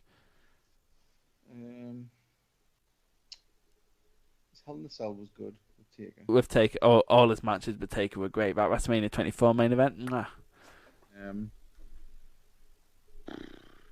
He had a really good match with Matt Hardy once. Oh, the steel cage, yeah, because they actually fucking hated each other. It's amazing. Like, I would not have done the stunts Matt Hardy did if with Edge, because I wouldn't trust him. So it speaks a lot to, even though personal shit was going on, how much those two trust each other. Again, his matches with Cena are great. He had a hair versus hair match with Angle. But he actually invented the "You Suck" chant for Angle, did Edge? Because there you go. It was like a backstage thing, and it's just amazing. The kazoos, he got kazoos over. Yeah. Listen to the Edge and Christian podcast, and you just see like they just love wrestling. They're just proper wrestling. Remember, I've listened. I don't listen to like their full podcast, but like I'll listen to clips, and I'll listen to the clip where they talk about NXT Takeover UK, and we weren't coming at it from like a smarky perspective. Like you see people talk about Joe Coffey, and they're like, "Oh well, he's not as good as like other big men," and I was just like, "Oh fuck, I wish Joe Coffey was around when I was a kid, so I can mark out as much as." And I was like, like they talk about it like they're like just big kids, which I love. Because they're so far removed from it, I think now they just watch it. Like on the most recent one, he was talking about how like his wife had gone away with the kids, and he was like, so I sat down, I was gonna watch him some wrestling, and he's like getting proper excited. He's like, so I sat down, I watched. He was like, I watched All Out. He's like, I watched NXT UK. I can only imagine that's what you're like when you get the house to yourself.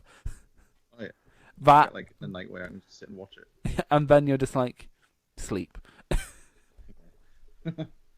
Fuck, love Edge. Anyway, number 2. You're gonna call me a smark, Garth. It's Kenny Omega. Nah, I'm not surprised. Because he's just he leveled up wrestling. Like, he's the reason expectations for wrestling is so high now. Yeah, based off Meltzer. No, fucking, even not based off of Meltzer. Garth, I hate how Omega's now intertwined with Meltzer. Cause I loved Omega when I first saw him, because Wrestle Kingdom 9, and you know what it was? It's because it was a match with Taguchi, so it was slightly comedy orientated, and he did the chainsaw with his hand, and they were putting over, he shaved his arm hair 2 days before a match, so it's razor sharp. Who does that? Omega. This is back in this is like 3 or 4 years ago, and he just like before he went heavyweight, and he just like cheese grated. But Omega's responsible for some of the best matches, like on an objective work rate level, some of the best matches of all time. Kenny Omega's 2017 is the best year of any wrestler, I think, in terms of pure match quality. Because if you look at it just in terms of his singles matches, a great G1, 3 great matches with Okada, a 5-star match with Michael Elgin, an amazing... he brought a ladder match to New Japan Pro Wrestling. He won. He was the inaugural United States champion. Just remember, like while I was like casually into New Japan up until 2017, Omega made me jump right the fuck in. Like, you know, like I'd watch like the big shows, like the big pay-per-views, like I'd watch Dominion, King of Pro Wrestling, Power Struggle, G1 Finals, Wrestle Kingdom. I wouldn't watch like every pay-per-view, but then I was like, yeah, Kenny's too good, I can't miss him. And then like it, what? It's in. You're totally in on it. Yeah, I know. Okay, I'm all in on it.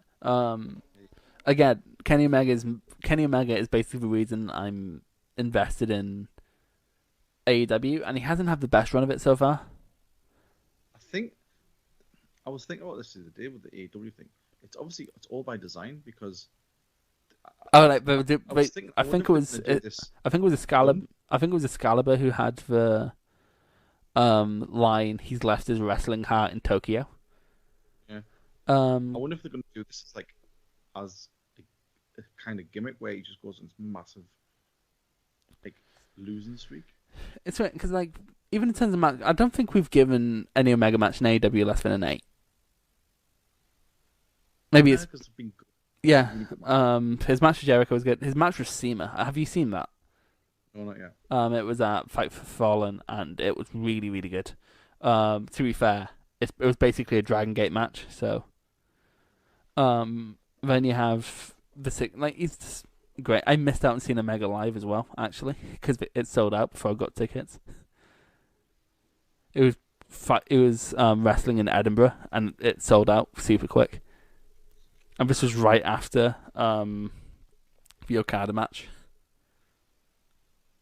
It's just It was totally riding high on it. Yeah, and I didn't manage to get tickets. I was so upset. But he leveled up an entire art form. Well, he's another one who got eyes on New Japan. No, exactly. Just through the reviews of his matches. There's two big points where people got into New Japan. It was either Wrestle Kingdom 9 when it was first broadcast in English, and it was people like me at the time who were just looking for some new non-WWE stuff. And then there's Wrestle Kingdom 12 when it just got insane. Yeah. And do you have a favorite Kenny Omega match? Again, I haven't really seen that. I know you don't. I know you don't have a massive point of reference, but you know. I did enjoy his. Who did he go up against? That's the Kingdom 12. Oh, Jericho. Oh no, Tanahashi. You're thinking of. I like that one. I really did like his Jericho match actually. In fact, I think all I've seen, they've been really good. I think probably that Tanahashi one actually. Kenny Omega's just. He's a modern. It wasn't so much the match; it was the story. Yeah, of two conflicting styles. Basically, had to go to the fucking bottom of their well. No, exactly. Tanahashi. I'm convinced that's the reason why Tanahashi's been dead all year. Is that match? I think that's probably the one. And closely followed by the Jericho because it was totally different. Up until the point where Kenny Omega starts being Kenny Omega, I will always be interested in what he's doing. He's just you probably toned down some of the gamer stuff. I know you love it. But I would watch it around the time. But the Fighter Fest bollocks. So I've got under my skin the whole it's like Fire Fest. It really got on my nerves. But anyway. I love Kenny, and he pulled a 9 out of 10 out of Cody Rhodes. That tells you all you need to know. Anyway, moving on, Garth, to Chris's number 1. And I'm going to talk right down to earth in a language everybody here can easily understand. Now, that's only a reference you're going to get if you listen to the actual track. CM Punk. It's CM Punk, and that's the beginning of Cult of Personality. CM Punk's my favourite wrestler of all time, Garth, and I know you don't like him. Really? He is. I don't dislike him. You said he was average. I just think he's the work he's done on promos and stuff is much better than his in-ring stuff. Right, so believe it or not, Garth, there was a period where I just gave up on wrestling. Everyone does that at some point. Mine only lasted 6 months. Mine lasted about 5 years. And it was super weird, right? So after WrestleMania 27, I just gave up. WrestleMania 27 was that bad. 27 was over. Edge, who was my favorite, retired. And I was just sort of and Cena was fine. I was finally at the age where Cena was starting to annoy me. And Miz was champion. Just everything was working again, and R-Truth was getting pushed. Hey, don't knock. I'm going to knock R-Truth because it was shit. So I gave up for like, Doing the little Jimmy stuff. but yeah. So I gave up on it, and then like it's weird. I think this is how most people end up getting back into it. Just one day, I was just like, I just want to watch wrestling, so I decided to watch. I found a stream of the latest Raw on YouTube and watched that, and it was unbelievable luck, Garth. You know why? Because Luke Gallows was on. No, this is once Luke Gallows was in TNA at this point. I thought you were meant to be the TNA guy. God, Gaff. That was from your favorite thing with Punk. Oh, we're going to that, but like the pipe bomb. I watched. And most of that Raw was shit. Well, it was a Raw roulette. Raw roulettes are never good. And like I remember watching it completely disinterested. Like I knew Punk was the number one contender. I was like, okay, that's kind of cool because I liked him from before. And then Punk came out and cut that fucking promo. And people shit on Punk now. That's the best promo ever. Oh, yeah. People have tried to emulate it since, and no one ever has. Like, it's like Jericho. I have a list of several people who have tried to cut a fucking pipe bomb and never have. Do you think he was allowed to do it, though? Here's the thing. He maintains... he's always maintained, like, he was told to go out and just speak his mind. And then they cut off his mic. He's maintained that even outside WWE, and he has no reason to lie. So I always just thought it was funny that would he have been allowed to talk for so long if they didn't want him to see it? I think they partly wanted a reason for the feud to be hot, and like they're fine with him breaking fourth wall if he was leaving, because he was legitimately leaving. He maintains that, and he has absolutely no reason to lie at this point. I actually ended up watching his StarCast interview. And and you know what? He's a very likable person. People seem to think he's an awful human being, but he's not. I think there's two sides to he's outspoken. He's not awful. He's very what's the word? Closed. Yeah, no, exactly. But like when he opens up, it's sort of like, I'd love to actually like speak with you. He actually told a great Harley Race story where you know how Harley Race would do some stuff on the Indies. Yeah. He was special reffing a title tournament finals that Punk was in, and Harley Race went up to CM Punk and went, you know this 1-2 1-2 1-2 shit, don't do that. Because Harley Race couldn't get down. And there's also a story of Harley Race vomiting down the side of Punk's new car. And also, so did you know that Tony Atlas hates CM Punk? Why? Okay, so once Punk was called up to the main roster and he was the ECW champion, but he still lived in Louisville and went to OVW TV because his friends were there, so he'd just go to hang out. And I remember, and apparently Joey Mercury had signed a TNA contract, so it was the last time he thought he'd be able to wrestle Joey Mercury. So he was like, he went up to the guy booking it, and he was like, "Hey, can like me and Joey like do a dark match, like an 8-man tag, and we'll just have some fun for the crowd?" And they were like, "Yeah, sure," because it's gonna draw more if there's a WWE wrestler on here anyway. So yeah, let's fucking do it. And then Tony Atlas was the trainer, and he was basically there just to say, don't do drugs and save your money, because I didn't do that, and look at me now. So Punk was taping up his fist, which we'll get into this in a second, but no one did at the time, and now everyone does it. So he's taping up his fists, and Tony Atlas came on and went, "Oh, it looks like you've broken both hands." And Punk was like, "Yeah, cool." Tony Atlas had no idea who Punk was. And then after the show, Tony Atlas is going, "Well, most of you are getting good reports, but one of you," looking right at Punk, who wasn't paying attention, "is an asshole." And then he just kept going. And then every time someone else would say something, he'd come back and say, "Yeah, most of you are really good, but some of you," stare directly at Punk, "is an asshole." and he's like, "You're never going to make it to TV." And he's like, "I'm the champion on TV." Thing is, with Punk, he's the epitome of turning chicken shit into chicken salad. At the time, when he was sort of at his sort of height, there wasn't really much for him to work with in WWE. Okay, so he pulled 8 out. Apparently, Cena loved working him. Like, apparently, because no one before Punk really subverted Cena's spots. And that's why it was so good, because Punk was subverting Cena's spots. He was the best thing about Raw up until the point where he left. Like, he like promos and stuff. and you think he's like an average worker, but like, I think he'd always have the best match on a pay-per-view.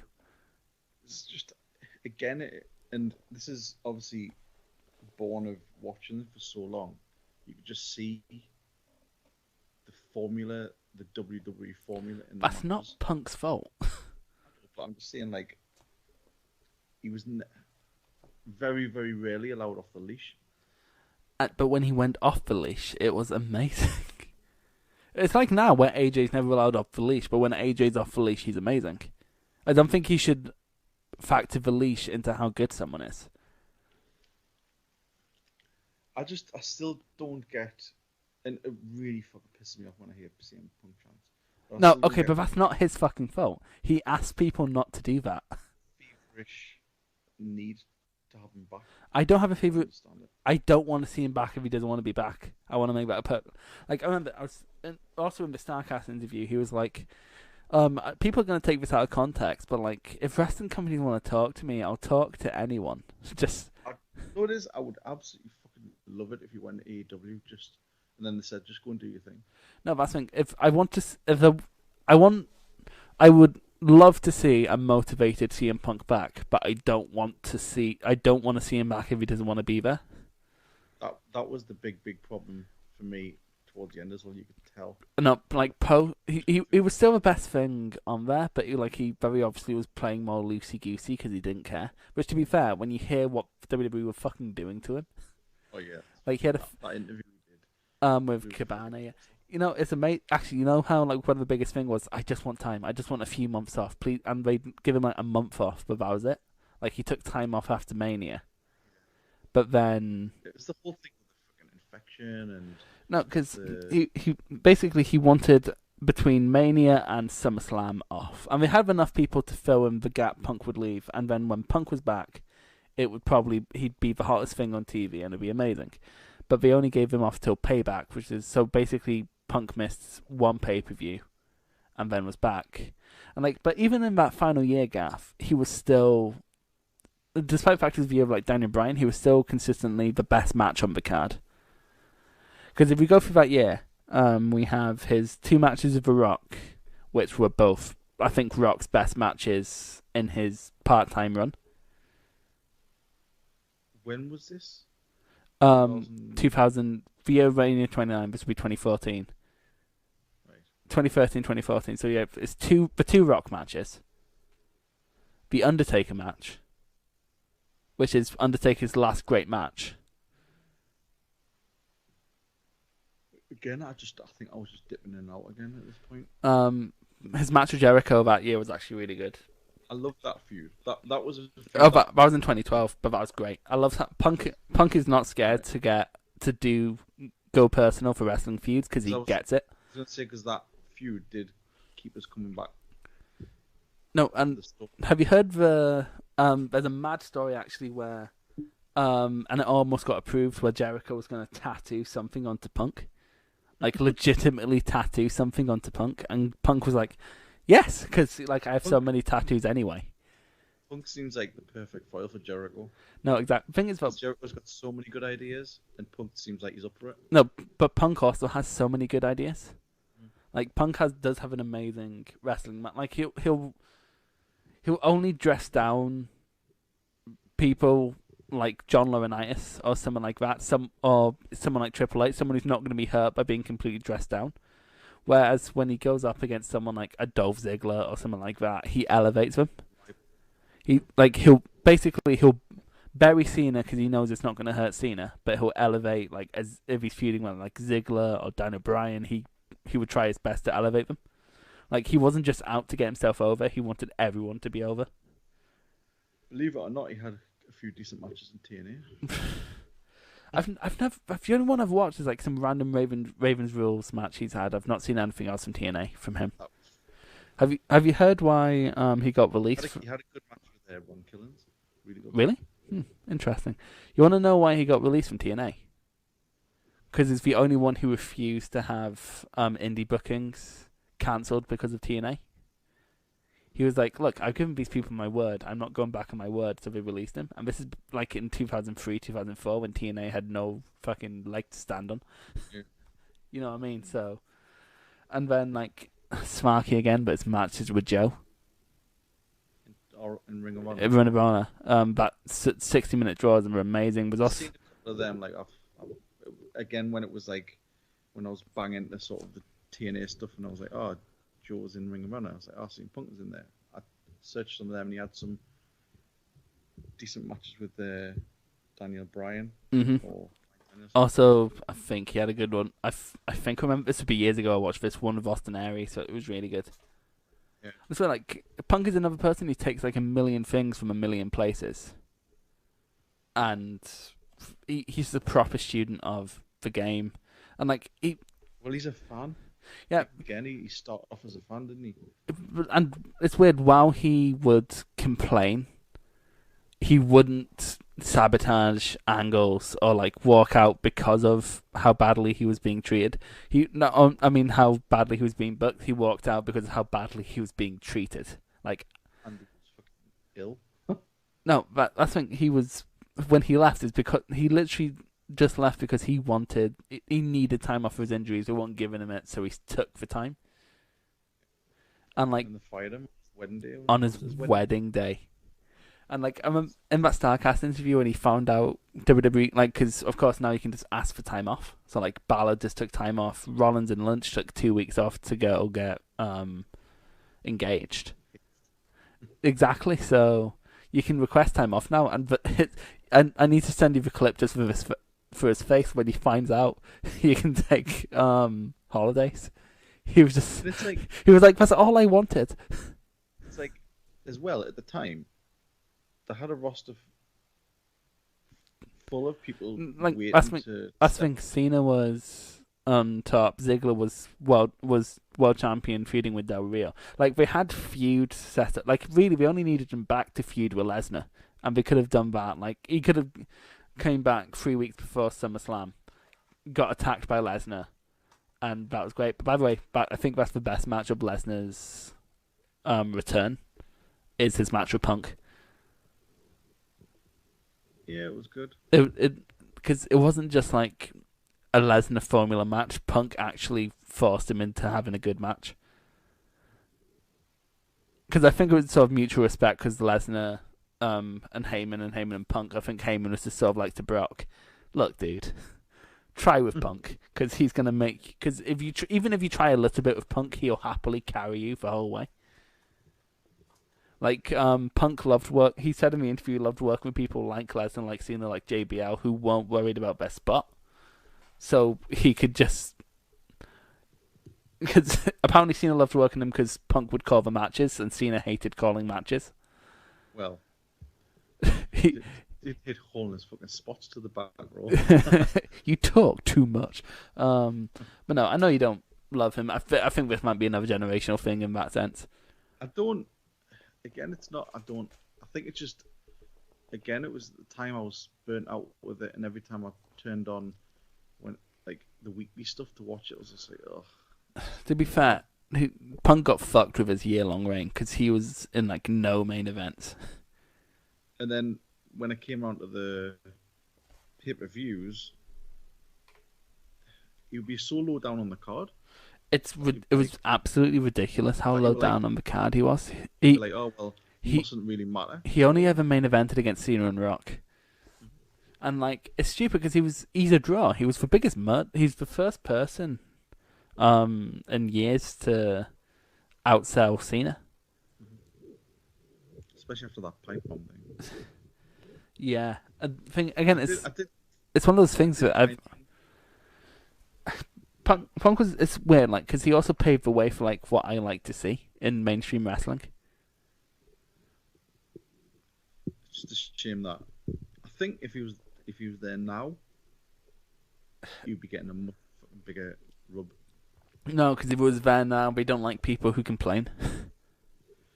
Yeah, but no, if he was like, there now, like, he'd be revivaled. You reckon?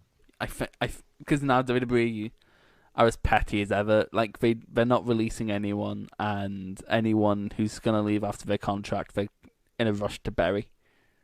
Yeah. It's what the way Punk talks. He's not averse to coming back to wrestling, but he wants it to be right. I don't think he wants the glory. He just wants to be in good stories. Thing is, he's also done so much since leaving WWE. Like he's in 2 films coming out. He's no, that's the thing. He writes for He writes for the Drax comics, which is hilarious because Batista's Drax in the MCU. He does have like a shop. He has a pro wrestling store. Did you not have like a Punk store, like a legitimate like sort of record? He didn't mention that in his interview. What he did mention, though, a lot was it's stupidly apparent how much he loves his wife, which is kind of adorable. Like he's married to AJ Lee, and it's funny how she's like, fuck this noise, I'm out of here. No, because they fucking didn't treat her well after he left. But it's because they took it out on her, didn't they? It's like it's a bit like they had fucking Brie Bella lesbian pollen her, absolutely ridiculous stuff. But yeah, like he was wearing like an AJ t-shirt. Like it's weird. Like even Punk would I like press junkets, like red carpet press stuff WWE would do. He'd wear like lesser known wrestlers t-shirts under his blazer to try and get more attention. Like he'd wear like Cesaro t-shirts and stuff like that. Sort of underground punk bands. Yeah, well, he'd do that obviously. Like it's actually quite funny. He told the story about how the Misfits t-shirt he wore in a no disqualification match with Jericho, he just stole from his friend. But that was what's your favourite Punk match? I did like his match with Jericho, like the blow off. I think the problem with their Mania match is the fact they were given no time. Yeah. I think his Cena matches were good. All his Cena matches were good. All of them. The Money in the Bank one. The Money in the Bank one is like one of my favourite matches. It's like top 10 matches of all time. Did you not have like some decent matches with like Jeff Hardy? He had some great matches. The TLC match at SummerSlam with Jeff Hardy was great. Because I remember it being quite actual hardcore. Mm-hmm. They found ways around, like instead of like unprotected hair shots, Hardy would just jump off shit. Yeah. And he was obviously in the Money in the Bank at Mania 20. His feud with Hardy was great though, because it was like the straight edge society versus and it was the best use of Jeff Hardy's addiction for storyline until Joe came out and said, "Pretend this is an AA meeting and shut up while I'm talking to the group." Yeah. I'm really sad this was in the top 15 because Joe would make it on there, but I just love. It's a good list. It is a good, I like to think, quite diverse list. All these people have distinct styles. A little surprised at number 10 was Sami Zayn. Have any of the ladies on there? Here's the thing, Garth. It's very hard for any WWE lady to make it on there. Like, maybe Charlotte, maybe... But the thing is, for every great... every great thing Charlotte has done, there's also a bad thing. I would say for every... Like, now, at this present time, for every good woman wrestler, there's 5 great male wrestlers. Is the way to on WWE, yes. I kind of like what Impact are doing because Tessa Blanchard is now a full-blown main eventer. And it's sad, but think she will eventually have to leave there. She will. She'll have to go it. I think she already. I think she already has. It'll be AEW where she goes. AEW, maybe NXT. Then again, She's been there. yeah. Well, she was there, but like, loads of people leave NXT and like Deonna Purrazzo left and came back. She's best mates with Cody. Is she? Well, yeah. Hmm. Really good friends with him. She talked about him on the Joker's podcast. But just imagine Tessa versus Baszler. She's really good friends with like a lot of the people on at AEW. So I like how the end of this is segued onto Tessa. We can't go a podcast. That has been. It's weird. It's still instinctive in me when hosting to say, so that was the Young Lion podcast, despite the fact that thing's been dead for almost a year now. That's been the PodMania podcast. If you 10. my top 10. Next week we will be on to that TNA list we promised. The only issue is we didn't fucking prepare for it at all. Well, time got the best of us. As it will, the end is the grave. But we'll have that next in 2 weeks. Next week, Garth, stepping out of our comfort zone indeed to North Korea. Fucking the thing is, it's a 2-night event. Is Collision? We're doing Collision in Korea, and we're doing a version that's on YouTube because it's not on anything else. And I'm curious what matches are on this one because I know it's a 2-night event, and I doubt. So I'm good because it was presented by WCW, so probably would just pulled the best. Yeah, I'm also in supplemental material. I'm going to listen to Eric Bischoff's podcast on it. Let's see. Okay, do you want to hear the list of matches we'll be covering? Very quickly, we have Two-Coat Scorpio versus Wild Pegasus, aka Chris Benoit. Ishizawa versus Yuji Nagata. A Korean culture exhibition, which I'm going to assume is tanks.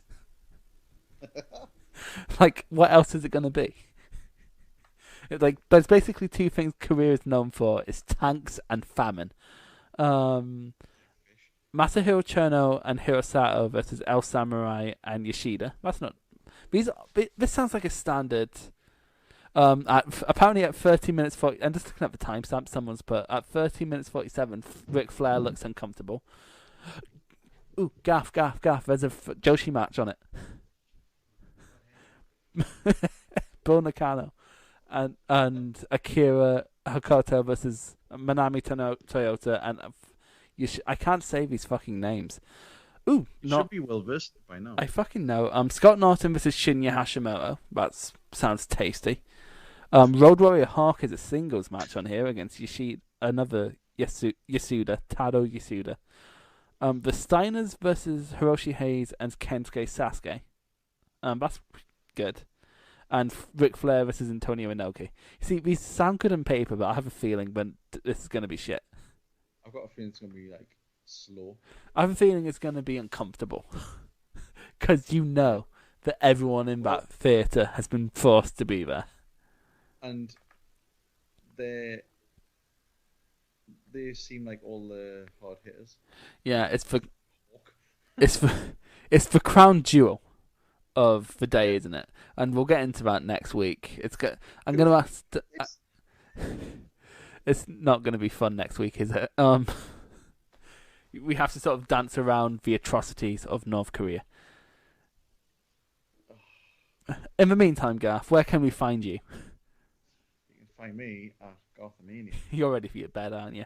You can find me at CandyChris97. You can find PodMania at basically anywhere you can find podcasts. Not on the radio, though. We should get a radio. No, we can't, because one of us will say cunt and we'll be thrown off. You can find us bashing snowflakes on Twitter at PodMania. Fucking, I know, right? Fucking, it's weird. The people who most complain about snowflakes are always the biggest snowflakes. You can go over to the website, I guess. I'm just trying to remember what Rob says at the end of this. Yeah, don't forget to check out the website, PodMania. Oops. For fuck's sake, Garth. What the fuck was that? Where we are doing our universe mode on WWE 2K19. We are, and we're all like a month ahead, so this might actually be a thing that continues.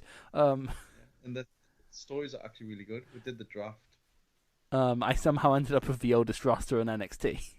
You got the legends. Because you fuckers like claimed of like the good guys, because I ended up fucking picking last. So anyway, that's been it. Bye guys. You've been listening to the PodMania Pro Wrestling Podcast. Follow us on Twitter at PodMania, Facebook at PodMania Podcasts, and YouTube and Instagram at Real PodMania. And check out the website podmania.co.uk. Until next time, wrestling fans.